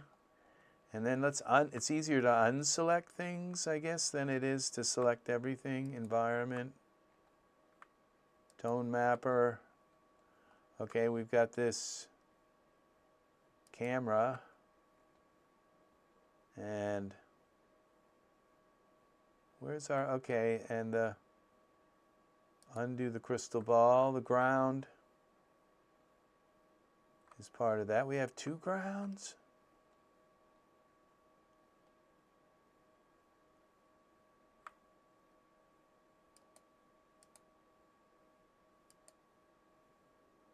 That ground is our house. Okay, so we don't need that. We do need the house on.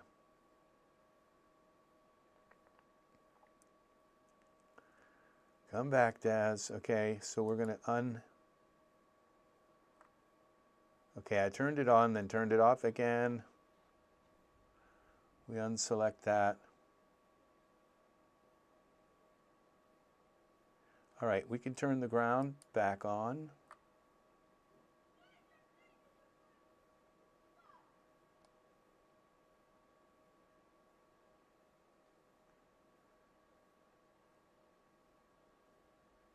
I think there's a house in there. Yeah, I can see part of the top now. So what we're going to do is now create a group, and we're going to put this group, call this house, a land. Land.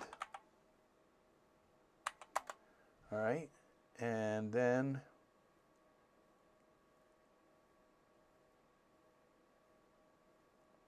we can move that, put all of that stuff into that land folder.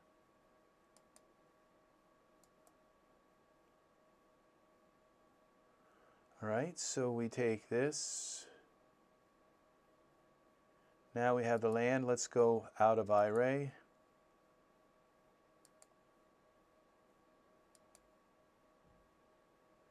Take our land and move it around a little bit like this and over.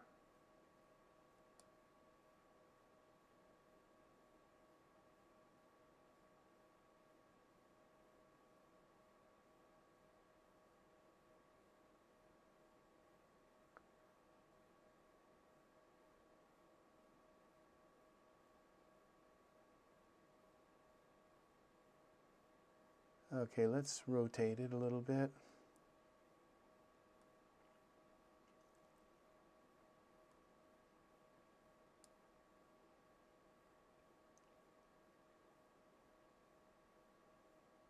There it is.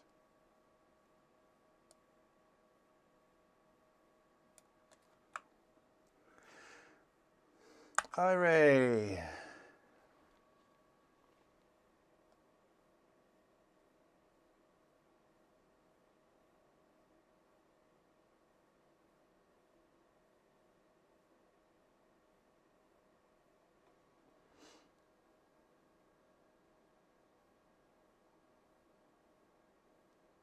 Okay.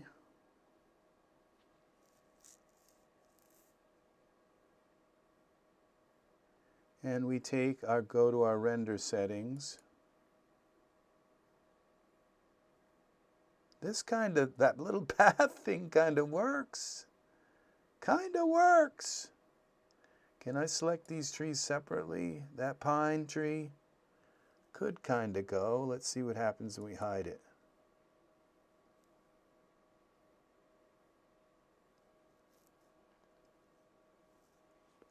Then we go back to this. We go back to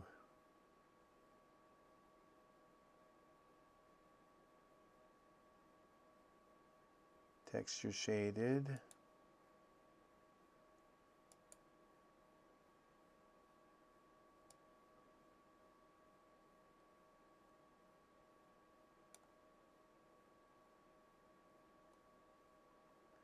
And now we go to our render settings, which are down here. Here.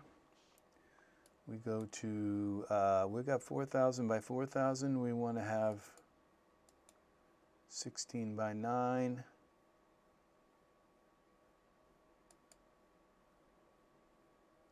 And let's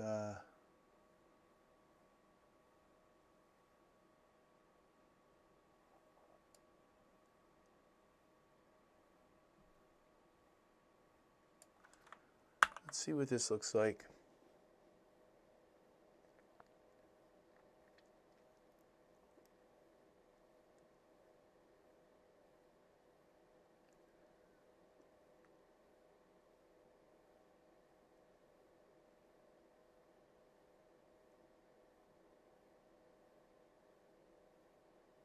Yeah,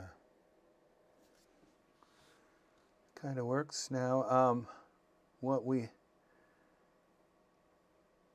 I would blame all of this problem, some of these problems, on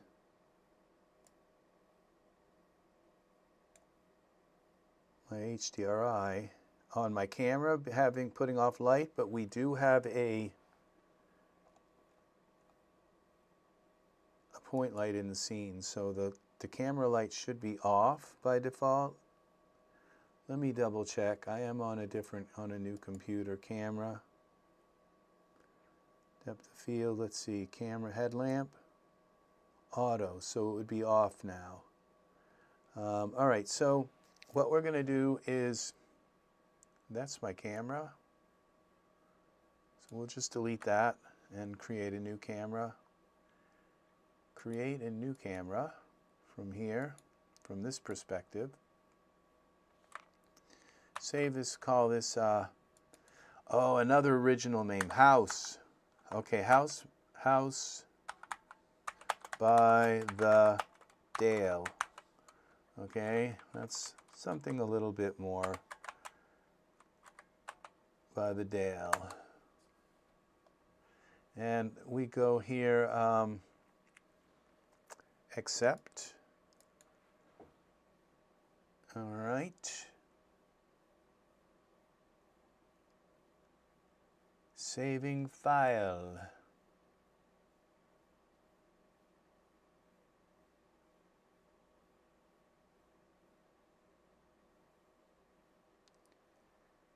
And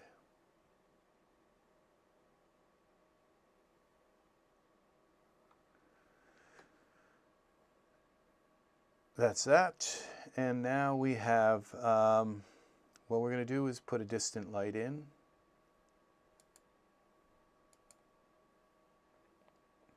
And then we're going to look through the distant light. Let's go out of iRay.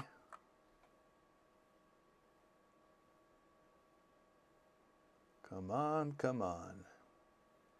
We're going to take this distant light, okay, and we're going to have it shine in through here. Where is my distant light thing? Here, this. That's it.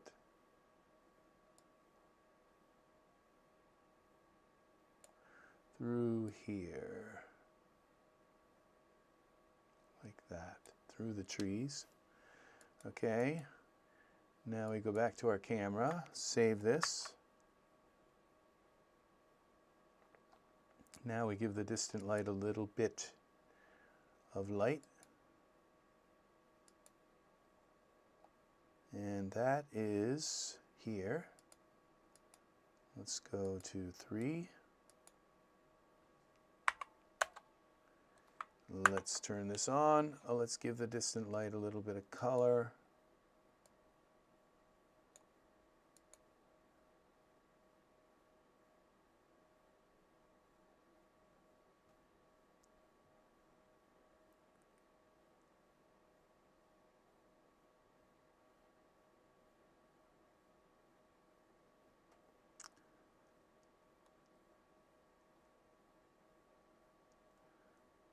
Come on, iRay.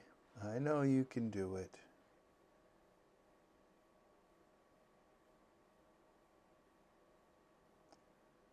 All right, a little more color than that. I think we take our distant light, we come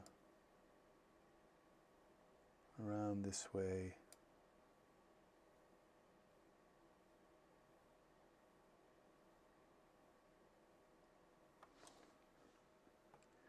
Come on. 9. All right.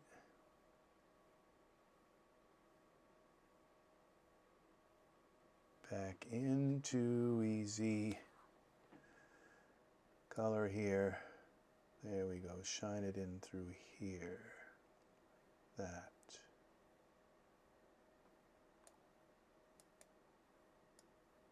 Back to our camera.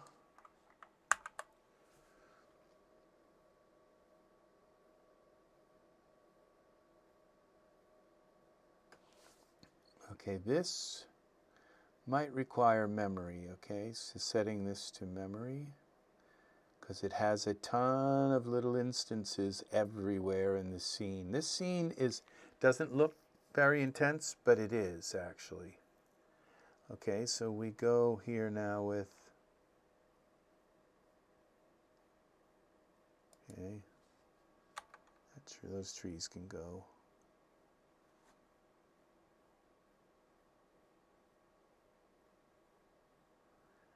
And we go into our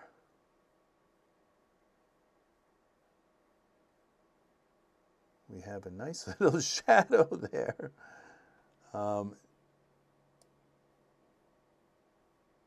Okay, we got to come up a little bit more like this. And take our distant light. Let's come down onto this.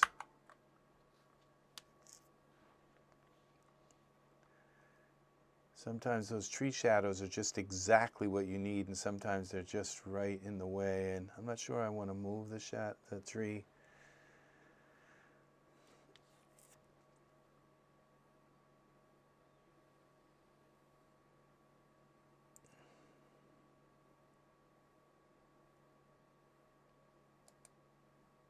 Come back.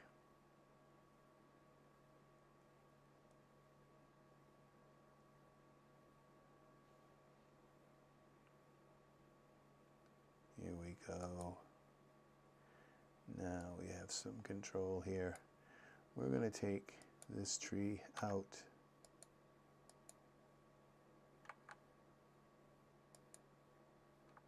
That tree out. So we can kind of leave our, and we're going to bring our light back in through this way. Maybe in through this way. It's the way to come in through.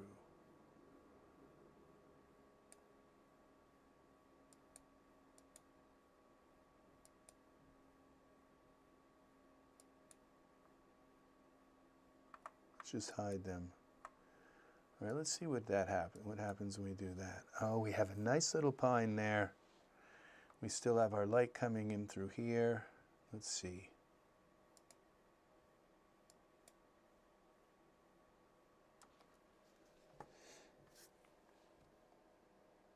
Render settings. Where is this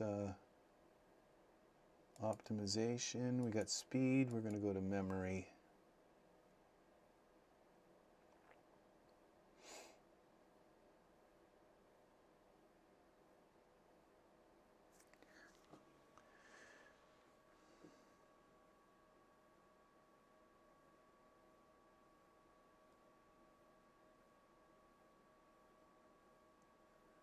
Okay.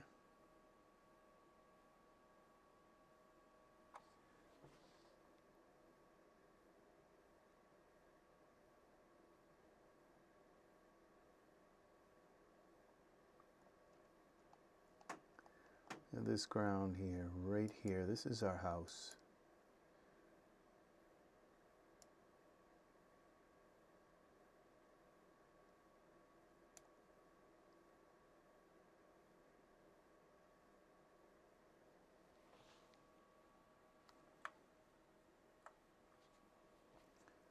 Come on up.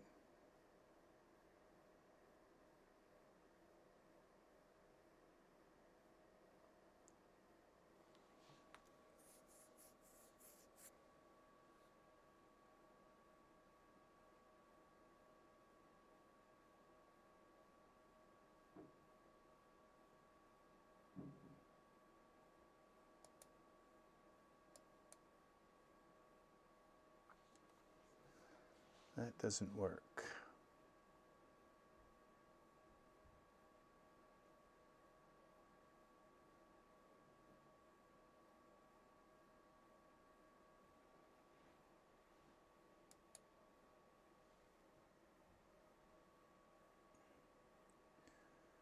think what we got to do to make this work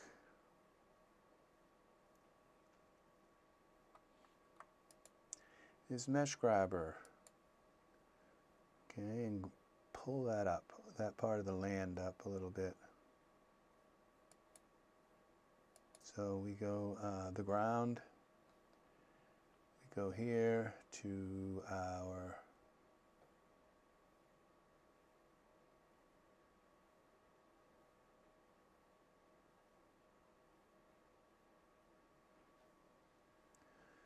tools, geometry sculptor, and what we need is this one right here. Which one is geometry sculptor? Okay. Polygon selection, and we want to make this a little bigger.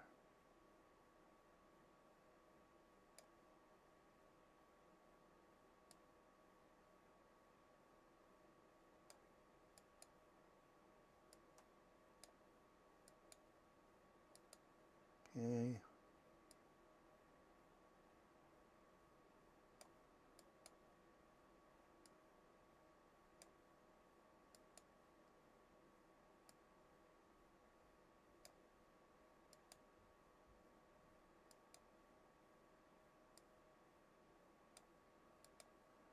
There it is.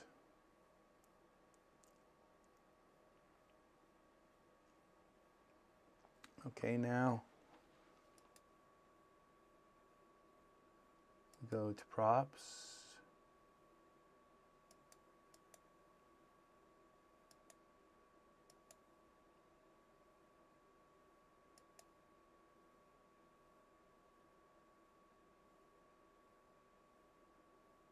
Pillow, okay.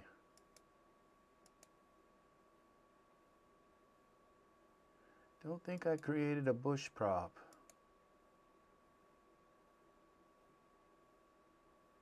Okay, so, oh, we do have bushes. I think those would be props.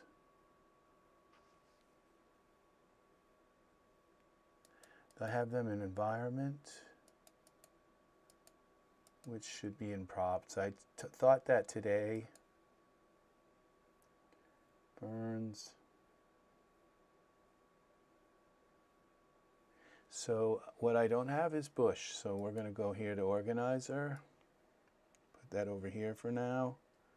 This would be in, this is environment tab. And we're going to new bush. All right. And we have our compartments all selected.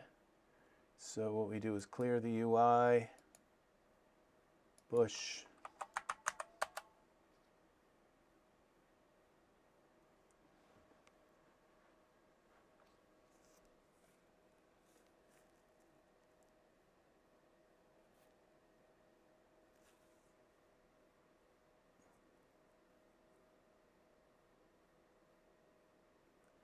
And here are all of our bushes and a few other ones that may not be quite what we're looking for. So we go here. We can take a few out of here, like these are not bush, not the right kind of bush. Okay, remove from bush. And let's see, now we have these.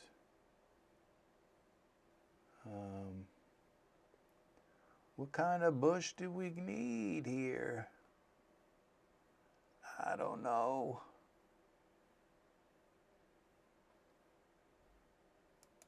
How about this kind?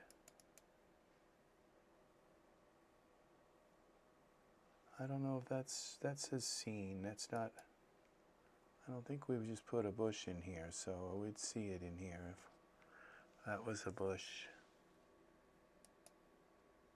These are duff, these are bushes. There's our bush. Okay, so go to this perspective view. The bush is inside the house. Let me out! All right, here we go. So which way are we looking at here? I can't tell what that says. Left?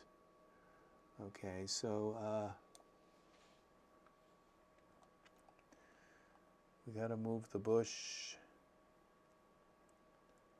parameters.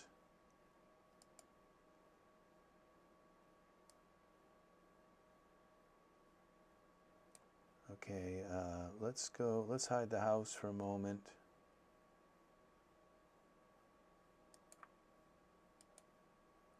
There's our bush. Z translate, which one Z? No, Z. Undo that. Let's go to the bush. The X.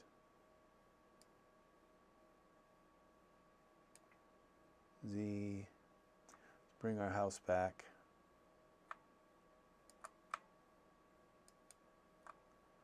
All right, the bush goes right over here. X translate.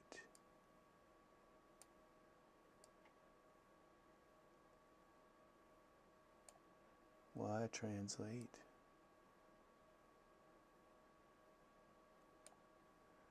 We'll go back to our camera.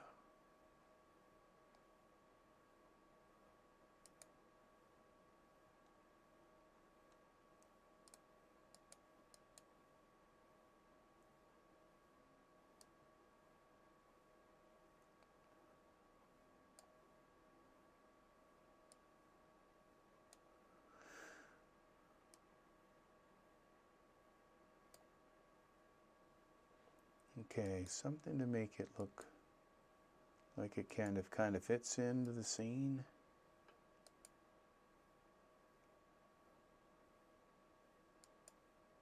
My hydrangea bush. Oh, let's see now. We got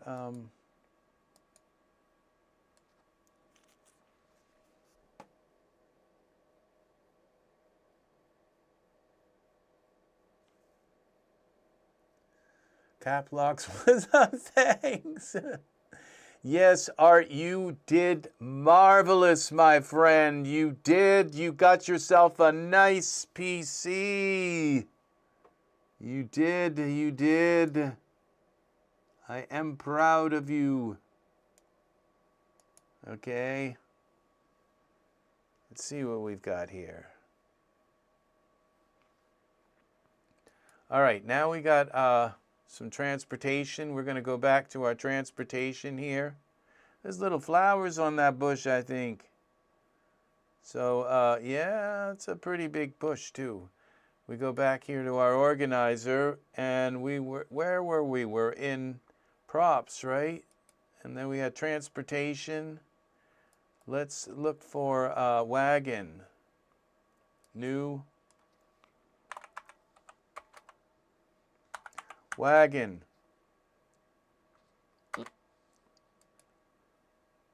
There it is. Let's change the color to like this color. I like that color. Kind of ocean green. Now, wagon. So we clear this out.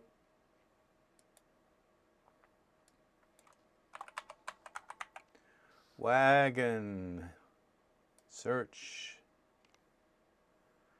And we are searching through 700,000 files again. And there's our wagon.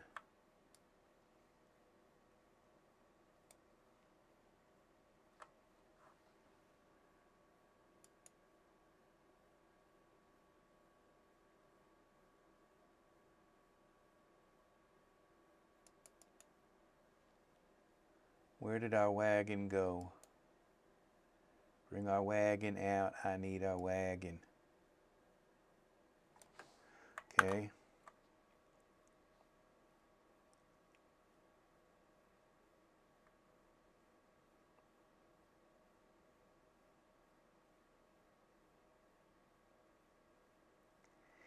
I need my wagon. Where is it? All right, here we go. There's our wagon. And we'll put that wagon right here.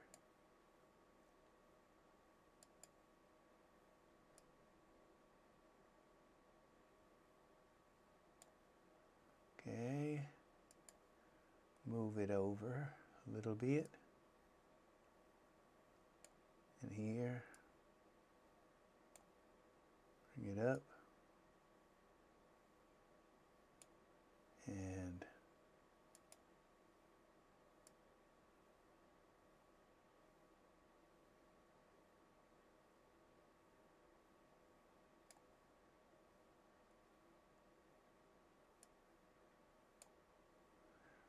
keeps moving on me.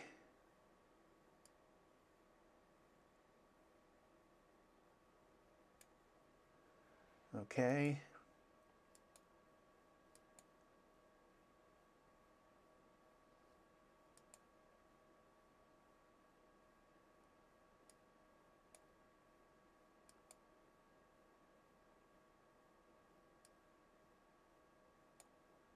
Okay. Save this. And let's see what it looks like in Array.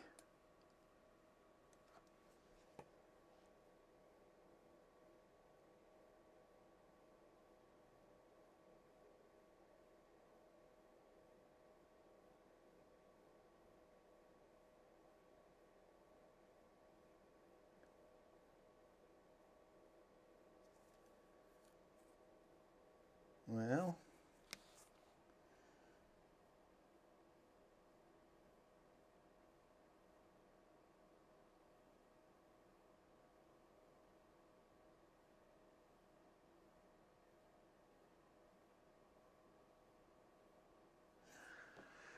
let's, now this wagon, I'm sure, is also not Array.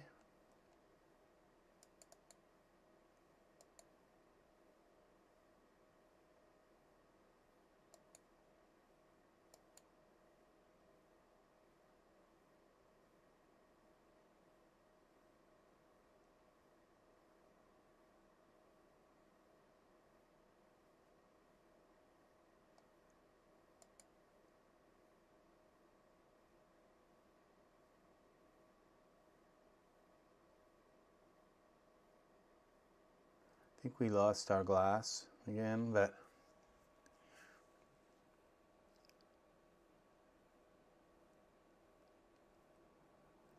I think this kind of works. Let's see, let's go to this monitor. And let's go full screen. Okay. We're getting a little bit somewhere here. These like little bushes look like they're like tree sized. I'm not sure. I think I've got like so let's play around with this, with our other HDRIs that we have here. We'll close this, close that. Let's go over here, find our thingy, bring this over here where we don't need as much fidelity, okay? And we'll close that. And now we go here to our, what was that in? Environments, I think, was it? HDRI? No, it's in props. HDRI. I'm going to probably put my HDRIs in environment. But HDRI scan. Let's try a different HDRI. All right.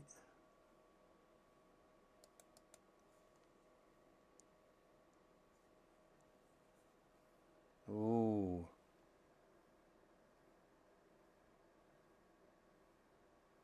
Now my bush really has no purpose. It's lost its purpose. It's kind of cool, this HDRI here, but it's inherited the color that I gave the other one, okay? So we're going to go to our, and just check out what we've done here. And my,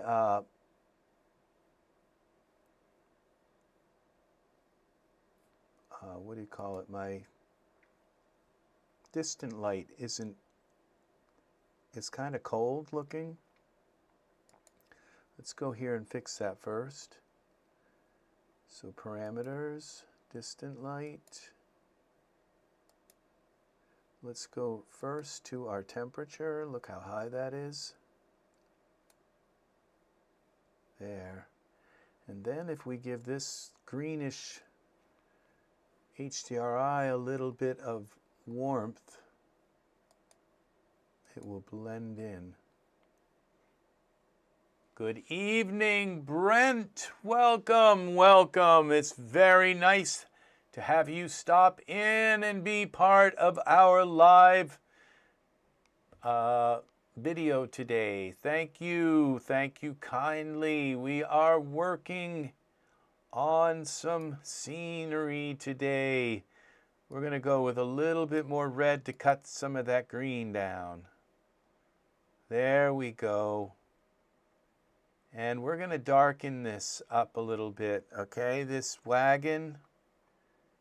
Very nice of you to stop by. Hope you have some time to hang about with us. Hope you do. Now the scene wagon. We're going to go and darken that a tiny bit. It just looks a little bit too light. We could make it dirty. Let's go with dirt, some dirt. Where's my dirt? D-I-R-T. Where is my dirt? This one. Touch of dirt. Shaders, props.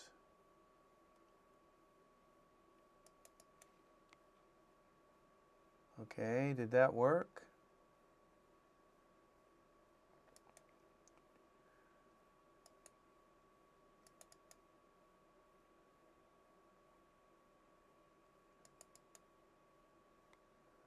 Okay, I'm not sure that that's working. I don't see no dirt. Okay, let's remove that and try again. Base.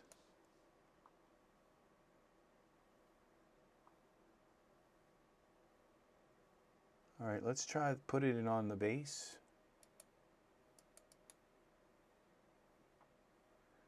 Now go to utilities. Okay, apply dirt shell. All right, let's try it this way. That's in some kind of decal node. Let's try it this way. Dirt shell. Use memory. Okay. Reading asset. This is the right way to put that on. Okay, the dirt shale.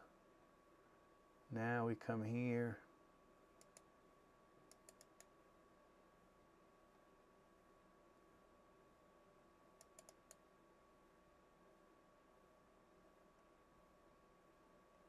Not seeing much dirt. I see it on the base, but not the top. Canopy. Definitely see it on the bottom, and it's like way too much. Let's go with this one. Or maybe this. Okay, let's try the canopy now. We'll go back to here and apply that to the canopy. Yes. Yes. Okay, now we got some dirt.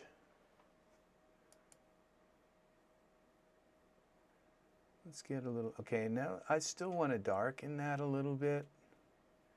So we go here to the wagon and we go to the brightness manager.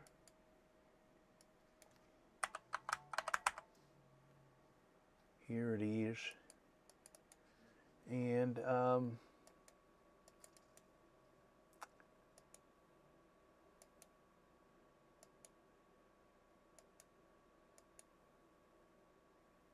okay, accept.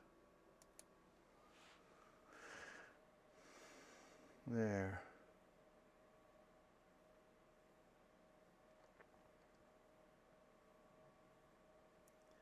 All right.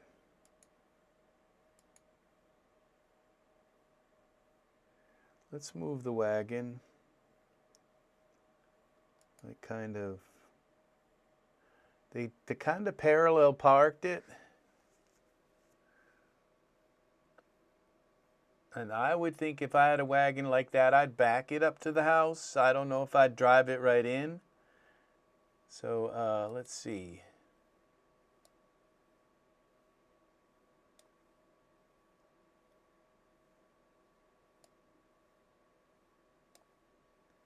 We gotta twist it. We gotta twist the wagon a little bit this way.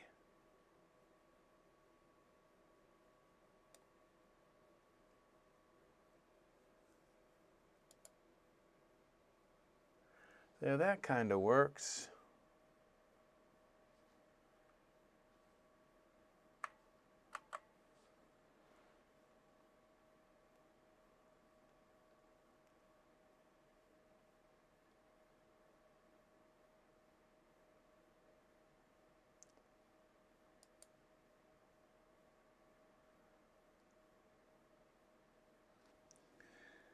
And all right, so let's put some VDB in here, a little bit of.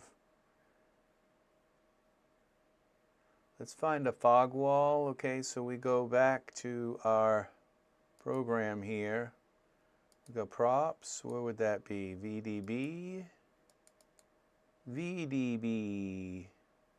We got 37 pages. Let's go to page 20.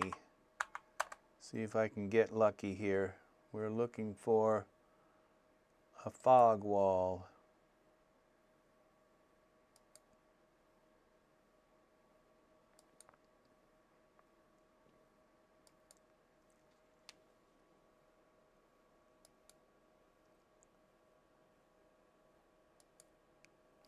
All right, this is it. It's up here. There it is, our fog wall. Okay. Where are you? I know you're hiding in there. You come out now. All right, here we go. My fog wall. And we got to have you come this way. We got to turn you. Now, where do I put the fog wall? In front or in back? I think we'll try one in front first.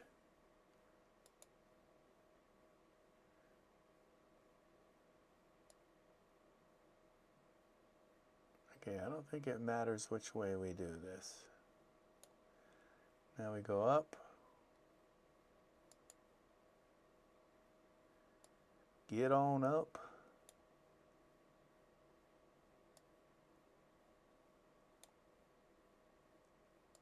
This. Okay. And we're going to come in closer like this.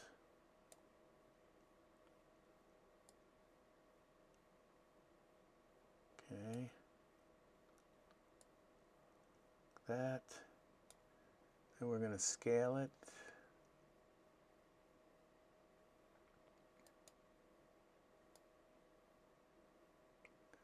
Bring it down like this. We are in front of that other pole. Kind of nice. We'll scale it some more. All right, and then we go down here and mess with our density a little bit. Parameters. What is this? Surfaces. 2. There we go.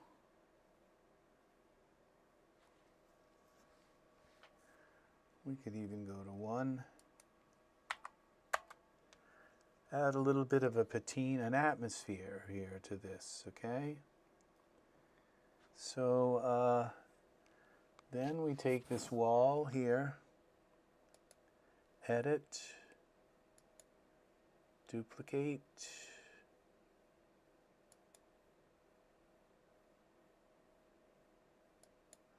the wall,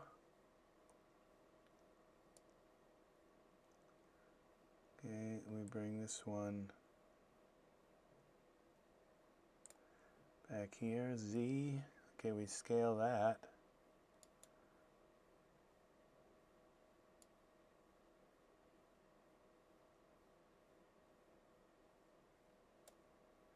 Bring that down.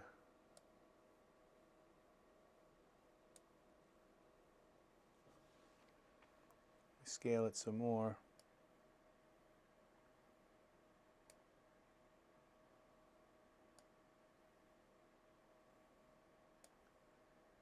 Scale it.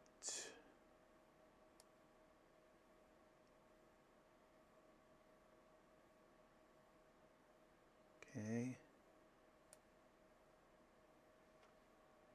There we go. See, that gives the back that a little bit more distance into the back. Then we take the front one here, which happens to be this one. We're going to take our surface down a little bit more on this. Which one is this? Okay, this is the front. Okay. Take this one down.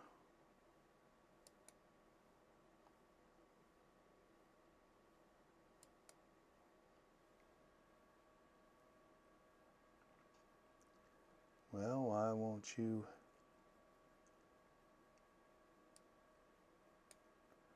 Okay, we're just going to get rid of this for now.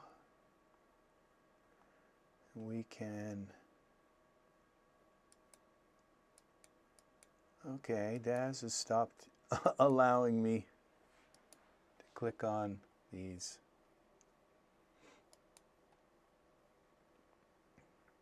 They don't work anymore. All right, now that one did. That one did. Finally, they're back. All right, it's like, we'll let him have it. All right, so we're going to save this. And then we're going to take this one down a little bit more. Surfaces. This one was at, where was it? Visible smoke cube. Oh, we're in surfaces. That's where we're supposed to be. Oh, density, okay. We'll go to 0.5. 0.2. And we're going to make sure this density relative to size, see what happens when we do that.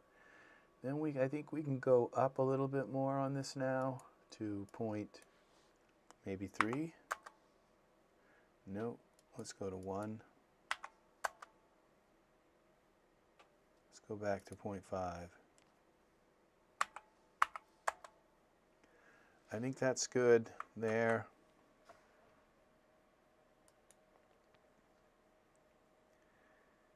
And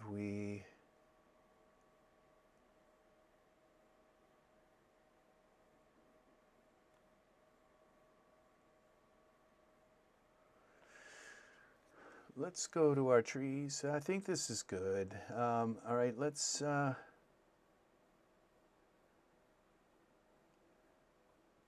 move our sun around a little bit. Our distant light.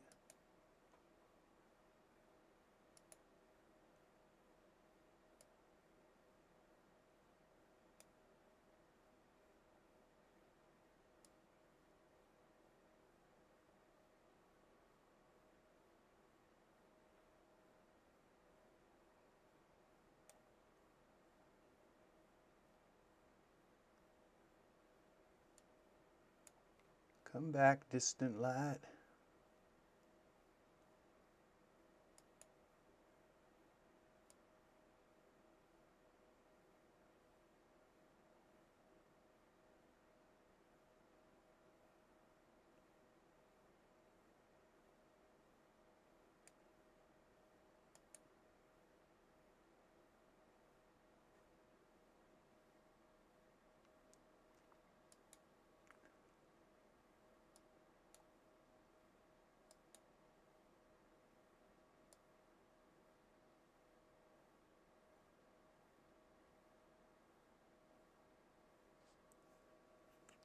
Okay, I don't know that doing anything. I think I got to get this one.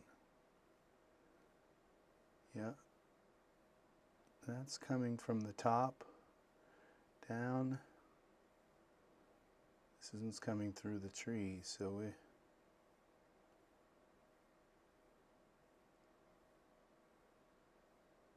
think we go like, I think that was a good angle here, but I think we got to bring it over.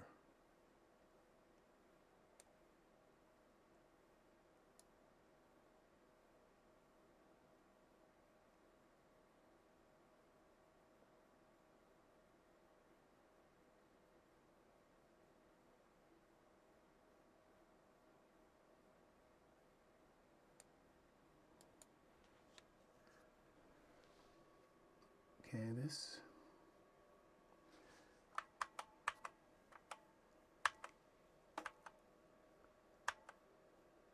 I think I liked it the way we had it at first.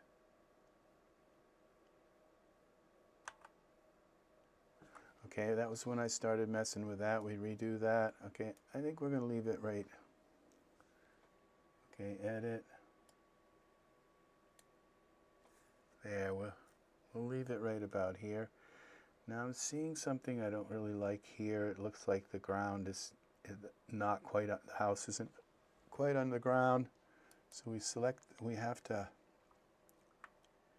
turn these off like this so we can actually get at our ground. And then we should be able to select the ground. Yep. Go into our tools. And we move this up, up, up, up, rotate, geometry editor.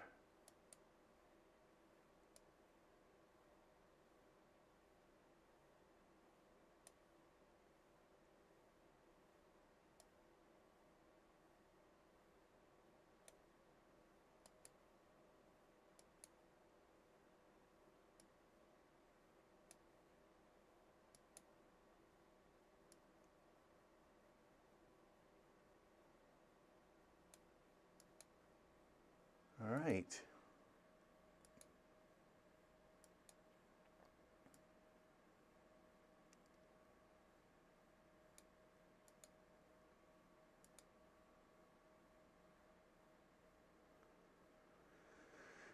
All right, our cute little chalet.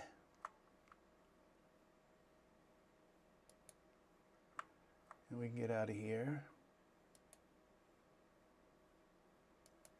I keep wanting to put a little fir tree right here, so since it keeps coming to mind, we're going to do it.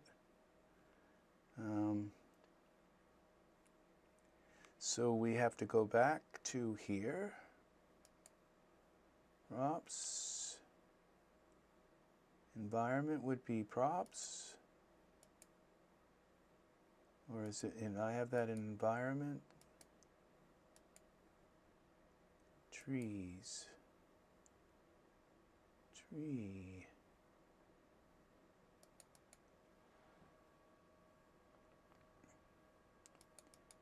We go. Yes, you can't pick the first tree. Pine.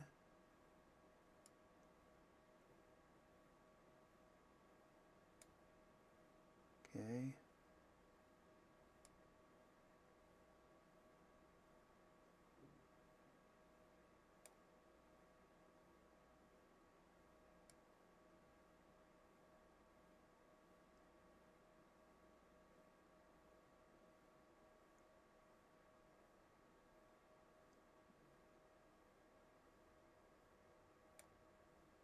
Okay, here.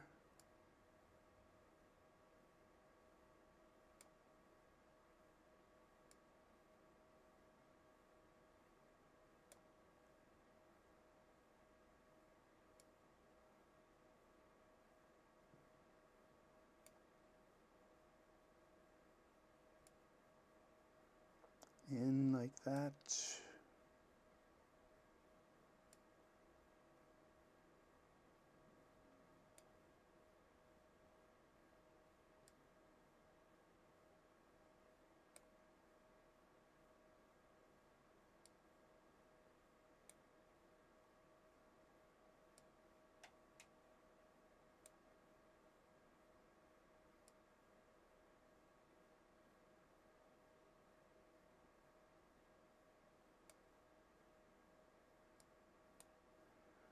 Give me my tree back.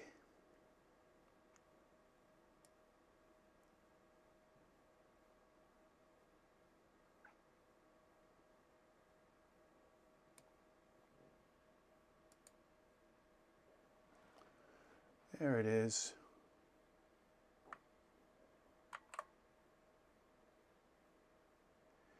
Now let's find our light here, point light. Okay, I think we lost something. Let's see what happens when we intensify this point light. We bring it upstairs.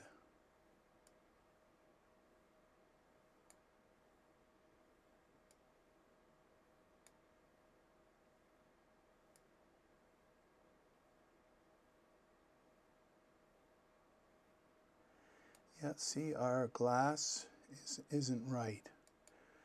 So we have to go back here to the front wall. When I redid the thing, we lost our glass. So we go back here to shaders, to glass, glass.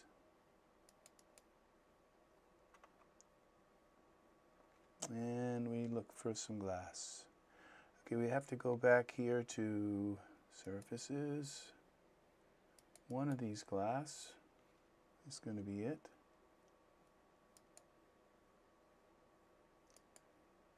Which glass did we use?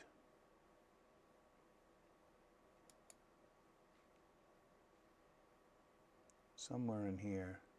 One of these. There it is. Now we get the door. We get the glass for the door. Okay. Now let's take our light and make it kind of reddish so it doesn't look like LED light. Okay, I made myself laugh. All right, here we go. Parameters, surfaces, point light would be in parameters. Let's take our temperature down.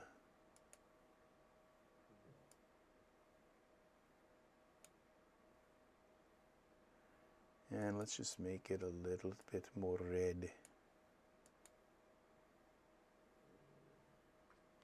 More kind of yellow.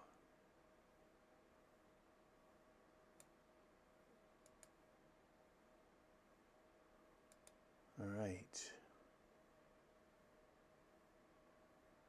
Look at the little reflection on the ground. That's kind of cool. All right. And where's the barn?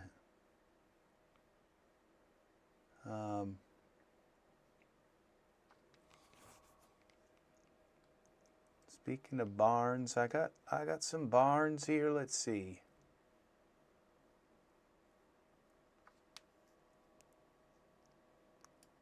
Got shader.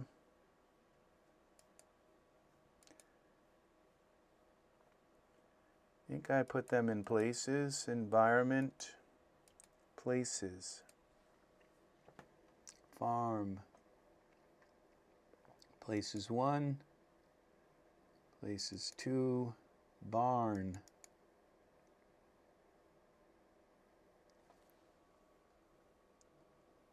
They don't look like barns. Okay, those are buildings. Those belong in buildings, but that's okay. We'll deal with that later. Barn, there's got to be a barn here somewhere. Let's see what this barn looks like.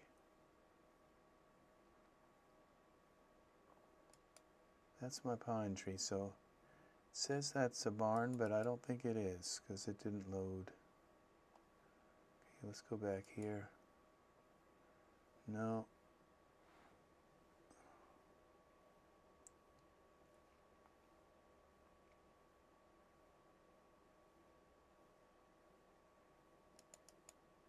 That's the old barn old. That's not going to work. This is probably the barn. Yeah, that's the barn. Okay, you've got to move the old barn. Here we go. Now we can't see because of our VDB. We got to turn that off. Okay.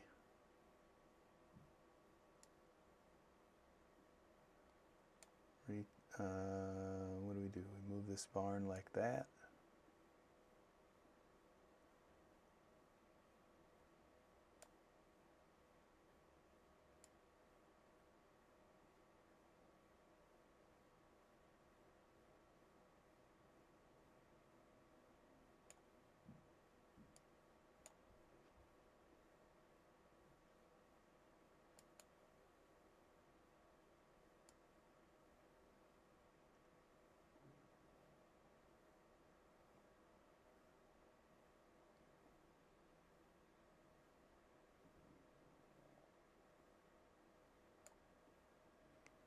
Let's see what that looks like.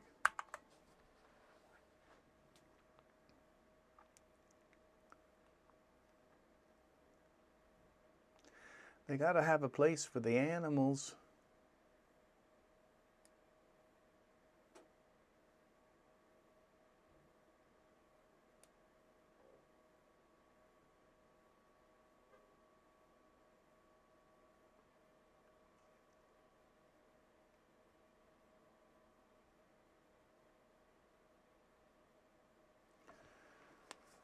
Okay.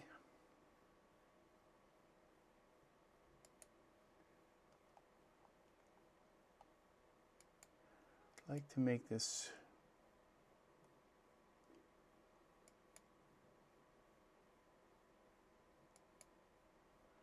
look a little more sleepy.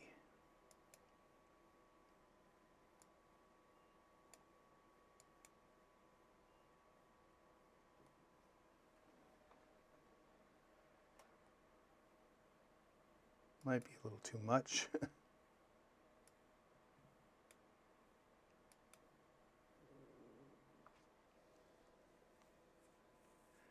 Maybe more of the yellow.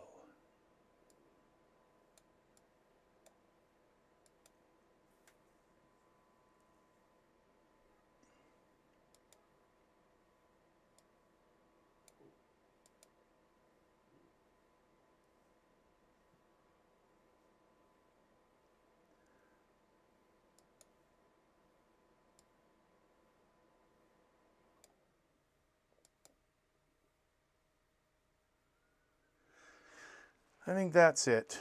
That's our image. But I turned off my thing, so we got to turn that back on. Okay, let's save this. Let's get a render out of this.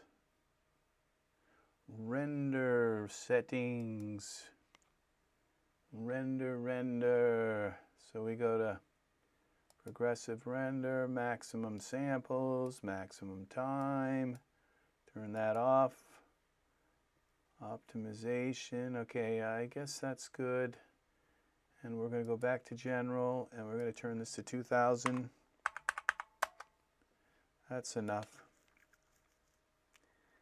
Save this again. And make sure we have this something that we don't have our like tool settings on, mesh grabber or anything like that. So we always click something like that. Then click render.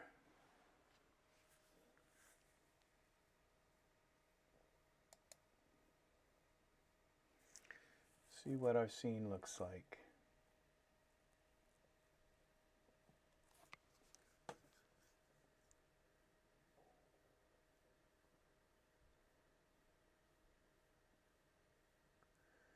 This kind of works.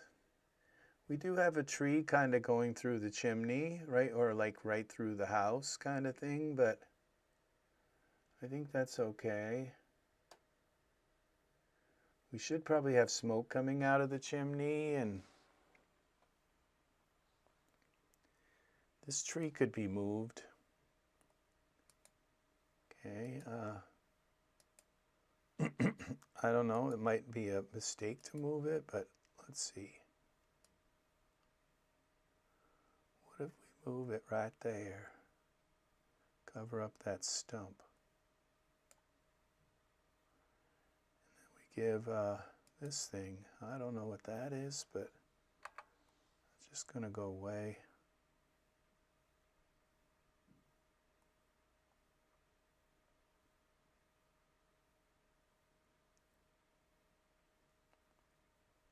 We get some go back to our VDBs. Would be environment, no props. What I'm going to do is put like all my environments and props in one thing so I don't like keep going back and forth. VDB, but there's so much stuff in environments and props, you know.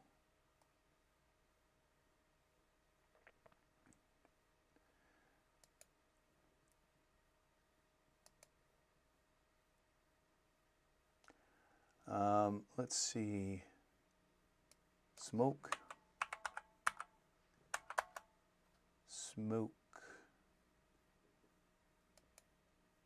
like they're all smoke, pretty much, but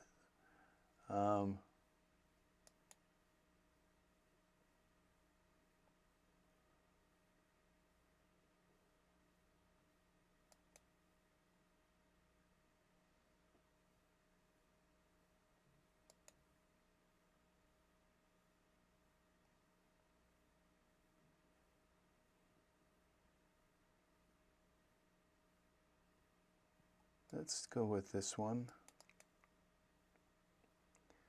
Where are you? Here you are.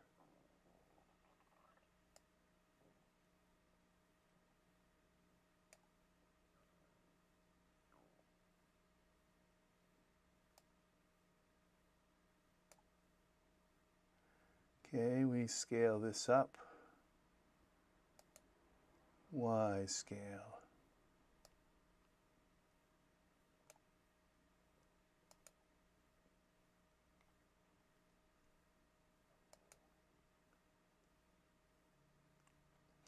Kind of works. All we just got to do now is go to our surfaces here. Take this down to like 0.5. This tree.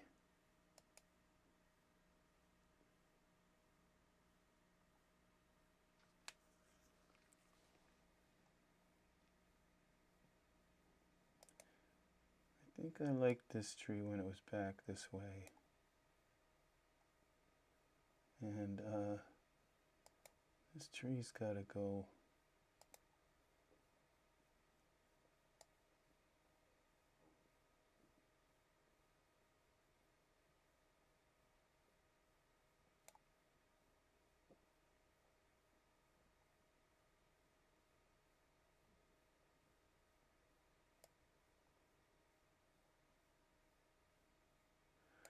We just move.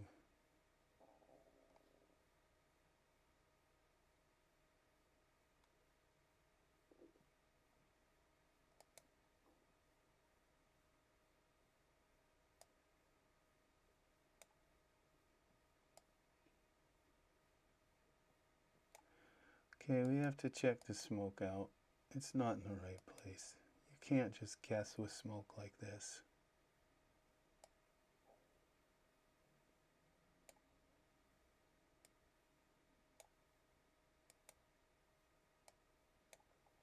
Not even close.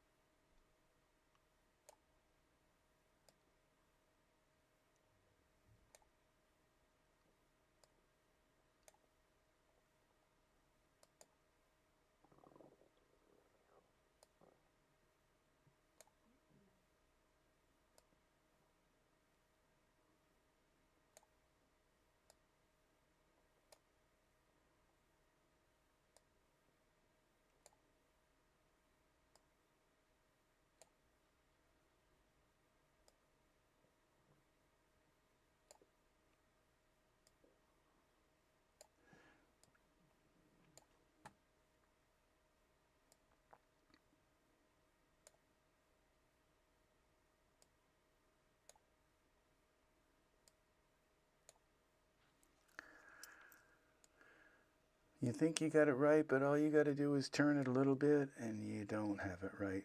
That's the way this works.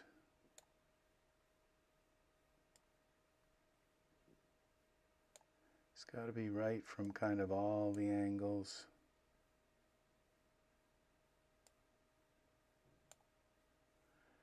Look at it from the top.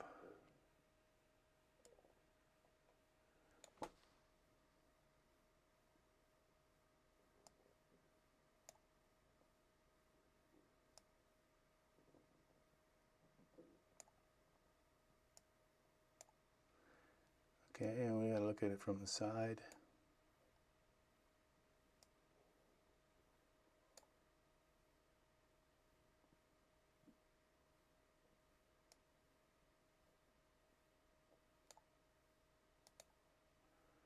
Okay, that should it kind of helps to make it look realistic if you actually have it in the right place.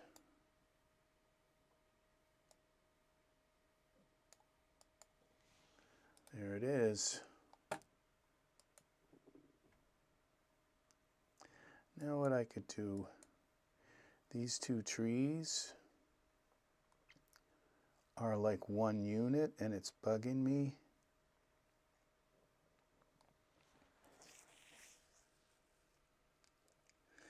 What I could do is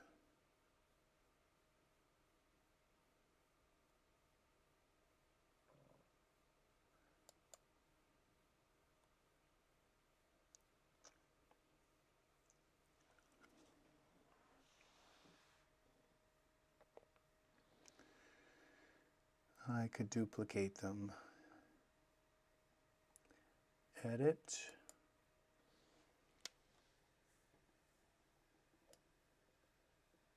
No, I'm just gonna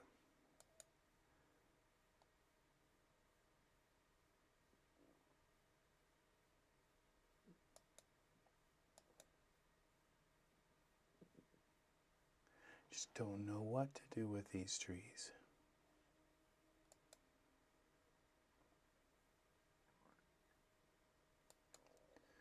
Edit this. I kind of know what to do with them. Duplicate them and then take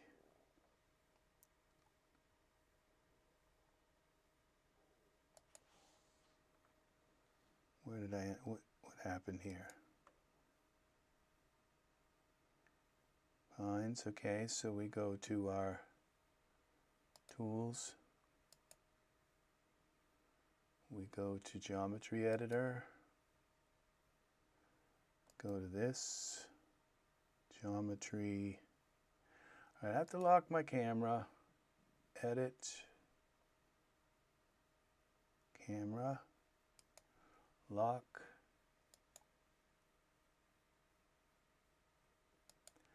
All right, now we take this pine here. We're going to delete one from one and then the other from the other, and then we'll have separate pines. I'd like to just turn this pine a little bit so that, but if I turn it, then that one turns with it. You see, that's the problem. So,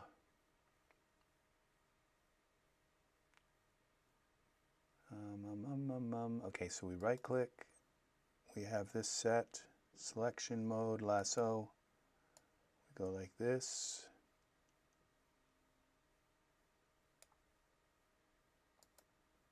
Geometry editing, delete selected polygons, yes. But there's still a tree left, yes, because we moved one. Now we select the other one, Pines 3, all right. Now we select this one, we go like this.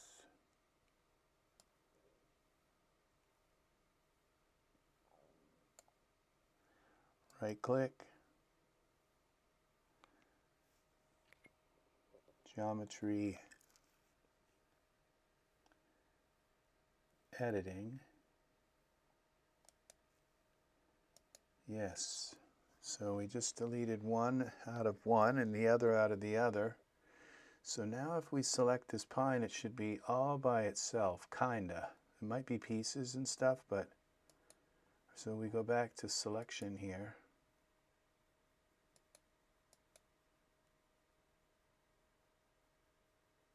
Yeah, this is our pine 3. Okay, so we go rotate. We can't rotate it that way. Parameters Y.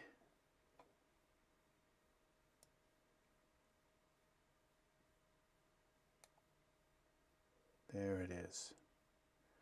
We can move it in.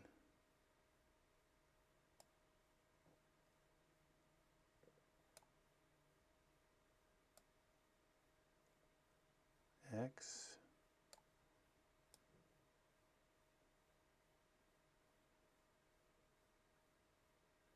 There we have our tree, but it's not interfering with our smoke. Not as much.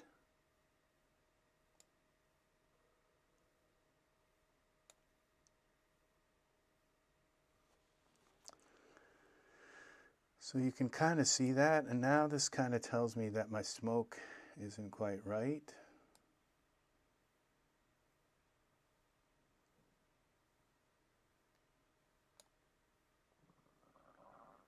Go to the Y scale.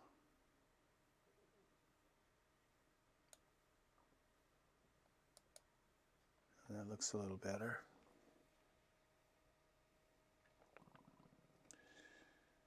So I think that kind of does it for this image. So we'll save this. Now I don't really have, that's when the trees are in the way of the smoke and all that, that's what I kind of call noise. When your scene has noise, when there's too many things in one place, it's kind of noise. This tree's kind of bothering me. It's just standing there, but it's okay.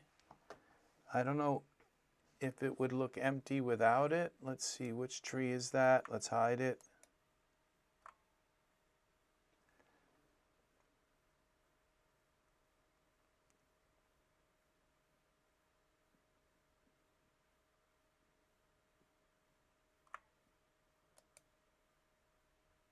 I think it's okay because it gives it a little bit more seclusion.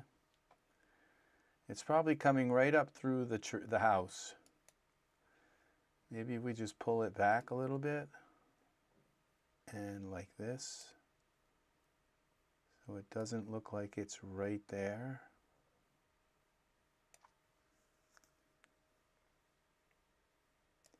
It's within our fog. Yeah, that still provides that seclusion, but it's not right there. Yeah, a little bit of distance. So, all right, and this smoke is a little too strong. Let's go into our surfaces. Let's go to 0.1.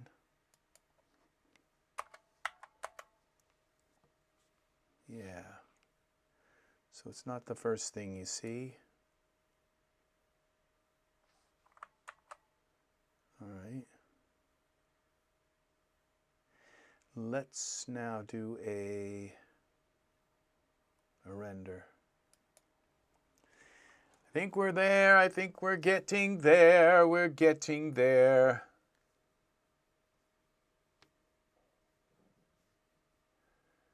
All right. So this is, it's just a little scene we put together. Now this looks, just noticing that doesn't look right. I have to pull this up a little bit over here. You like this art? Thank you. Thank you kindly, friend. So we're going to go to Tools. We go here, Geometry Sculptor. Let's grab another piece of this ground here. Okay, we got to select the ground. Then we can go to the sculptor. All right, over here. pull this up a little bit here. Pull that up a little more. And then we'll pull this part down a little.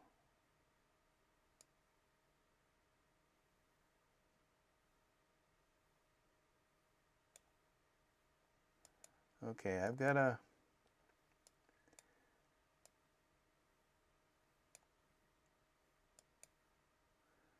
Okay, we're going to make this a little smaller, the radius. Okay, so we can get this grab that and bring that down a little bit. And then we come over here and then bring this in. Bring this up a little bit like that. And this, that's that ground, okay. Bring this ground up a little bit more. Okay.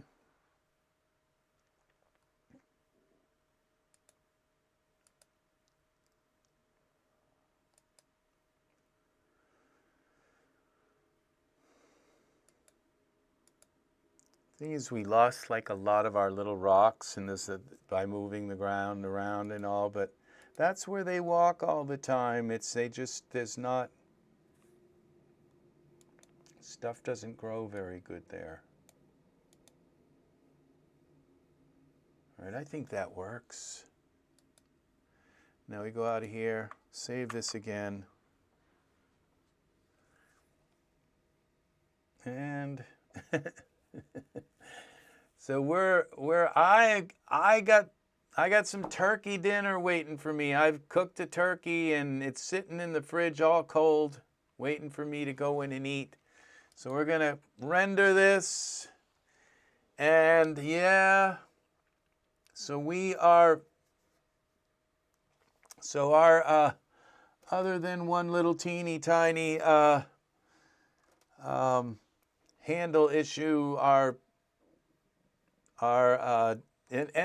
basically it's enough for me to kind of let it go for now and fix those things in updates and all. So when I get a year to figure out where the heck those handle, and it's just not every program that comes out on the first release is perfect, but it's pretty darn good. And as you can see, it all works. This is all working good. So it all works together. And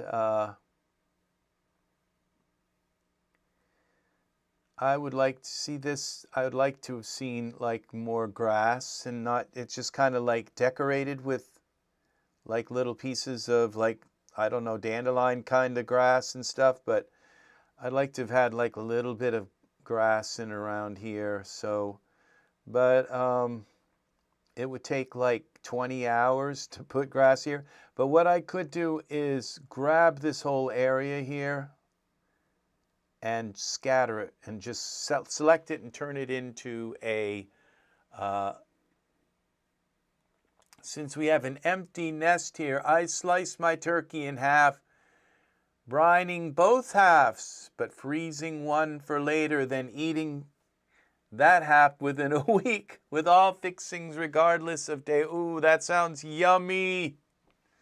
That does sound yummy. I have to decide what to do with half of the turkey that's in the refrigerator. It's got to get frozen like tonight, because I'm not going to be able to eat all of it, and I'm going to get like very unhealthy if I don't stop like trying to eat it all up, So this is our render. This is called the Old Wagon Chalet. So you guys missed the beginning of this video. Check it out, because the beginning part of the video, I show a new feature that's in EZFinder that you really, really, really should know about, okay?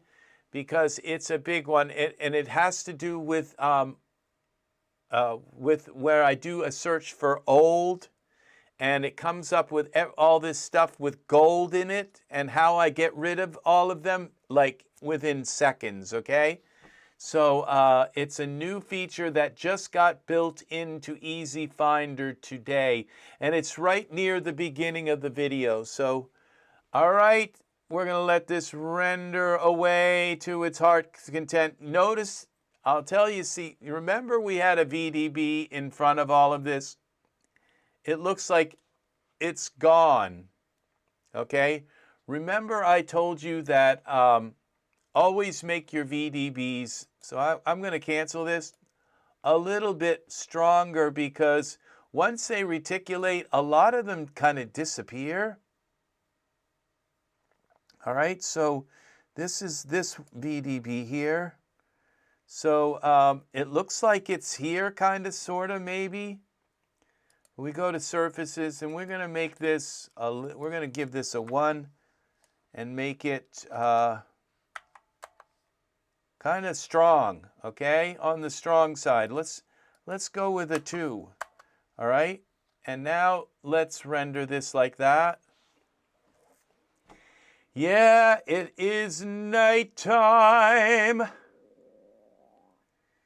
So yeah, it looks strong right now, but I have a feeling it will reticulate for us, okay? And then it'll start to look right. So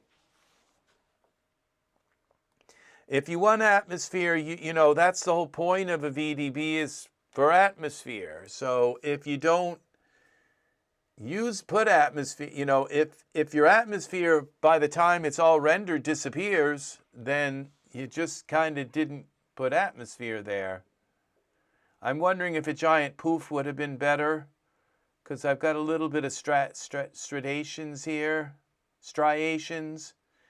but they're not too bad. So I think they will reticulate out, and they'll end up looking like they sort of look like little rays, sun rays. So, but this, I think I had to come back in and put more on the VDB to blend it all in.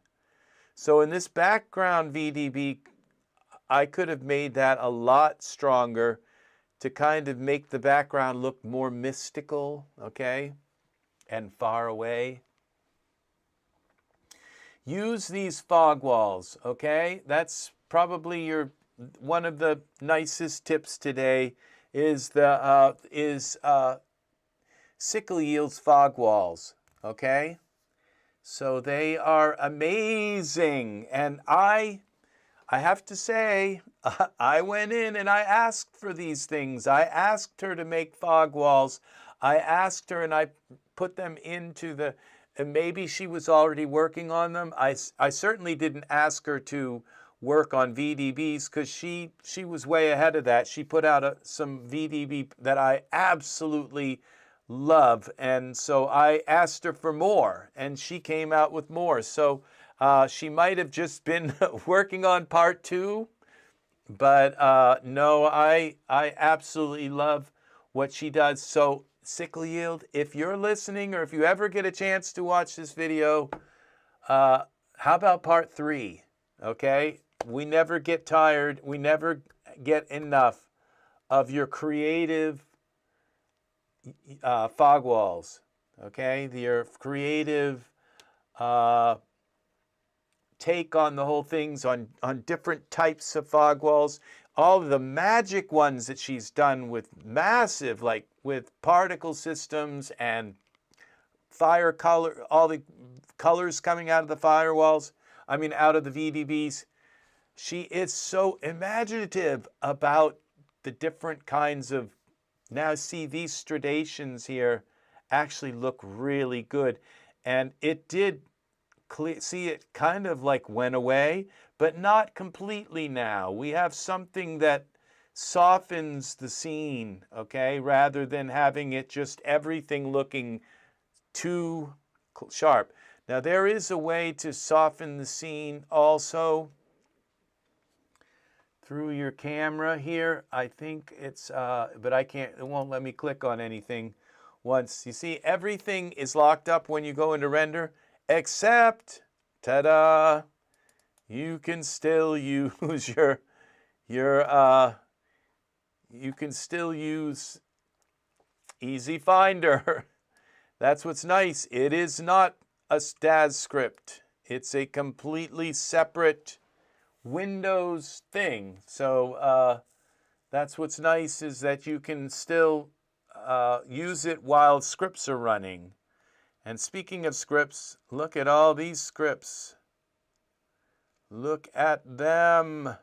13 pages of them that you could organize into different categories, which I've talked about already. So I haven't organized my scripts yet. They're all still in this one scripts folder. And I have a sneaking suspicion that there are more scripts than what I have found here. That maybe not all scripts are DSA files. Some of them might actually be DUFs. I think there are DUF scripts as well. All of these are really cool.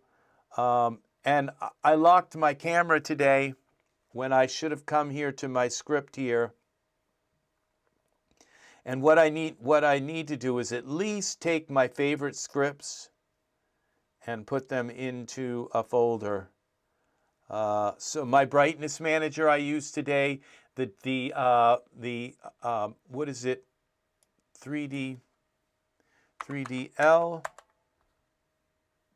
There it is. See, this belongs in its own thing. This is the 3D. I used it twice today. Once to convert the camera scripts. Yes. Oh, the camera one. You're right. I went in and there's that camera script.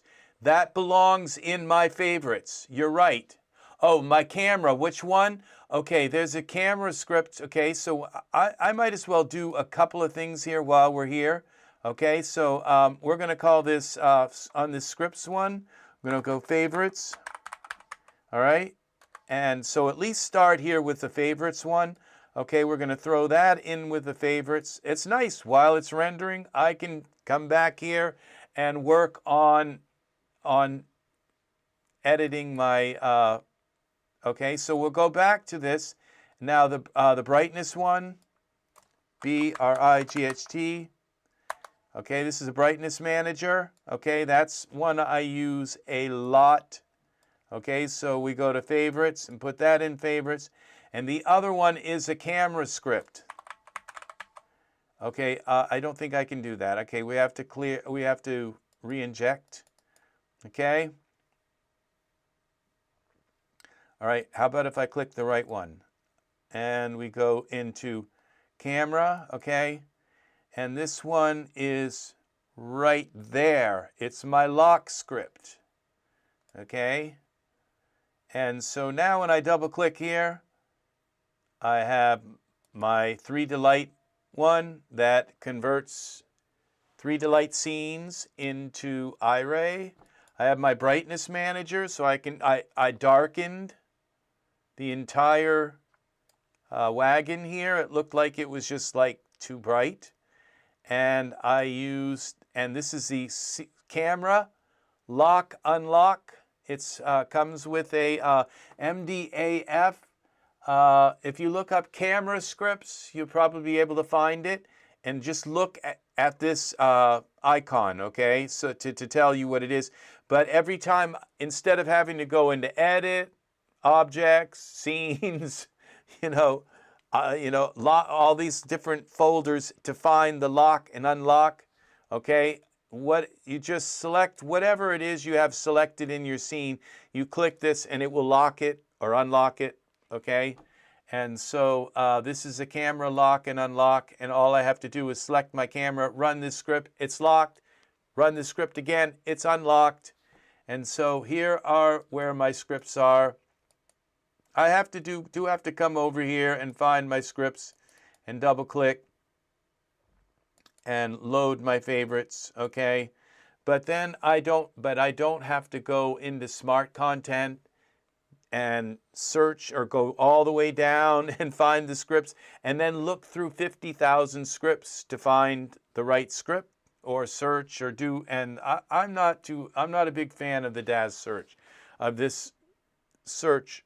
It doesn't feel like a Windows search. It just feels kind of clunky. And so being able to just come, this is a Windows search, okay? It searches the way Windows searches.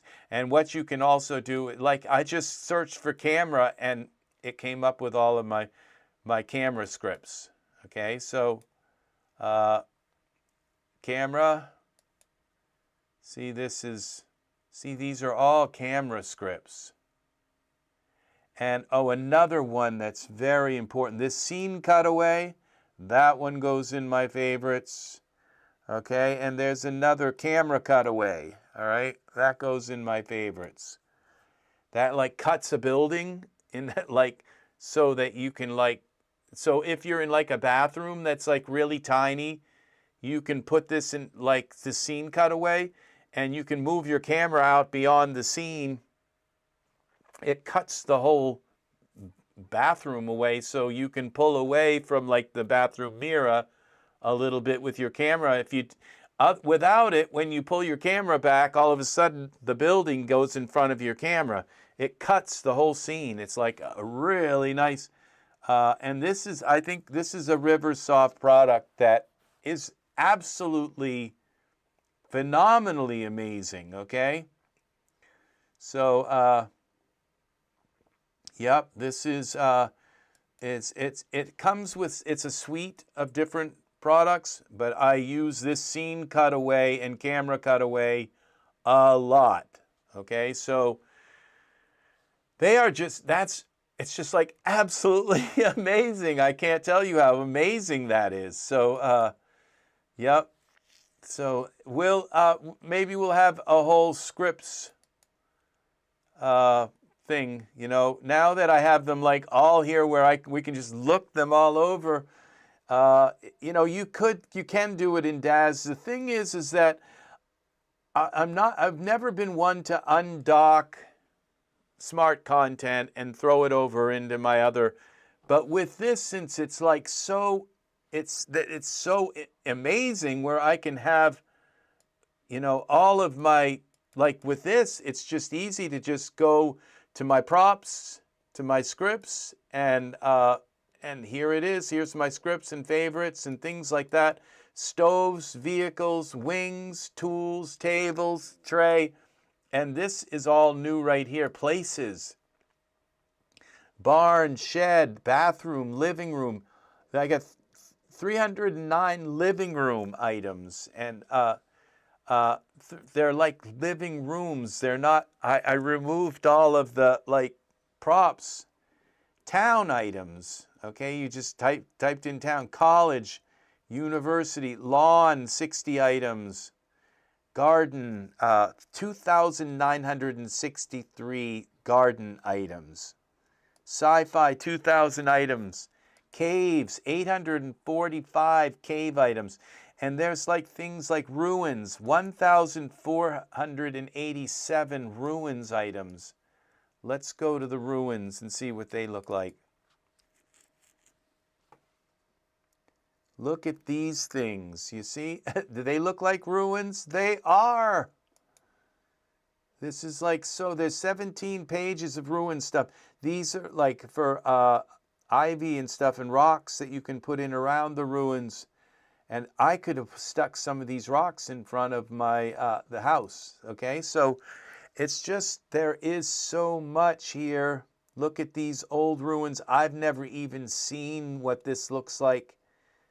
Some of these, and you just click and you can convert them easily to iRay. These OBJs, I've never even opened them. They don't have images. They're in the DAS library. They don't have images. They don't show in the DAS library, but they do here. And you can open them and see what they are.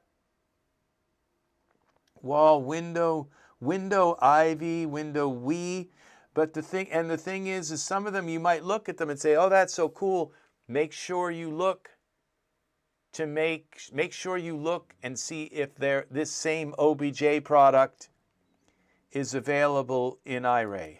Because a lot of old iRay products came out with the OBJ, And look at these land products, these ruins. Look at this. See, there's some really, we're only on page 6. Look at all this stuff for ruins. Yeah. So, all right. We are going to Polka. I will see you all again in the next EZ3DTv tutorial. This is RexRed saying good night. Good night to Arthur and Angus and Matt and Brett if you're still around. Welcome, welcome, and good night. Thank you for hanging out with me. It's very nice. We've had 8 views tonight, so I'm happy with that. So I can't wait to get reheat some turkey and some of my homemade stuffing. So take care. We have an awesome scene here. So I will see you again in the next EZ3DTv tutorial. RexRed saying good night for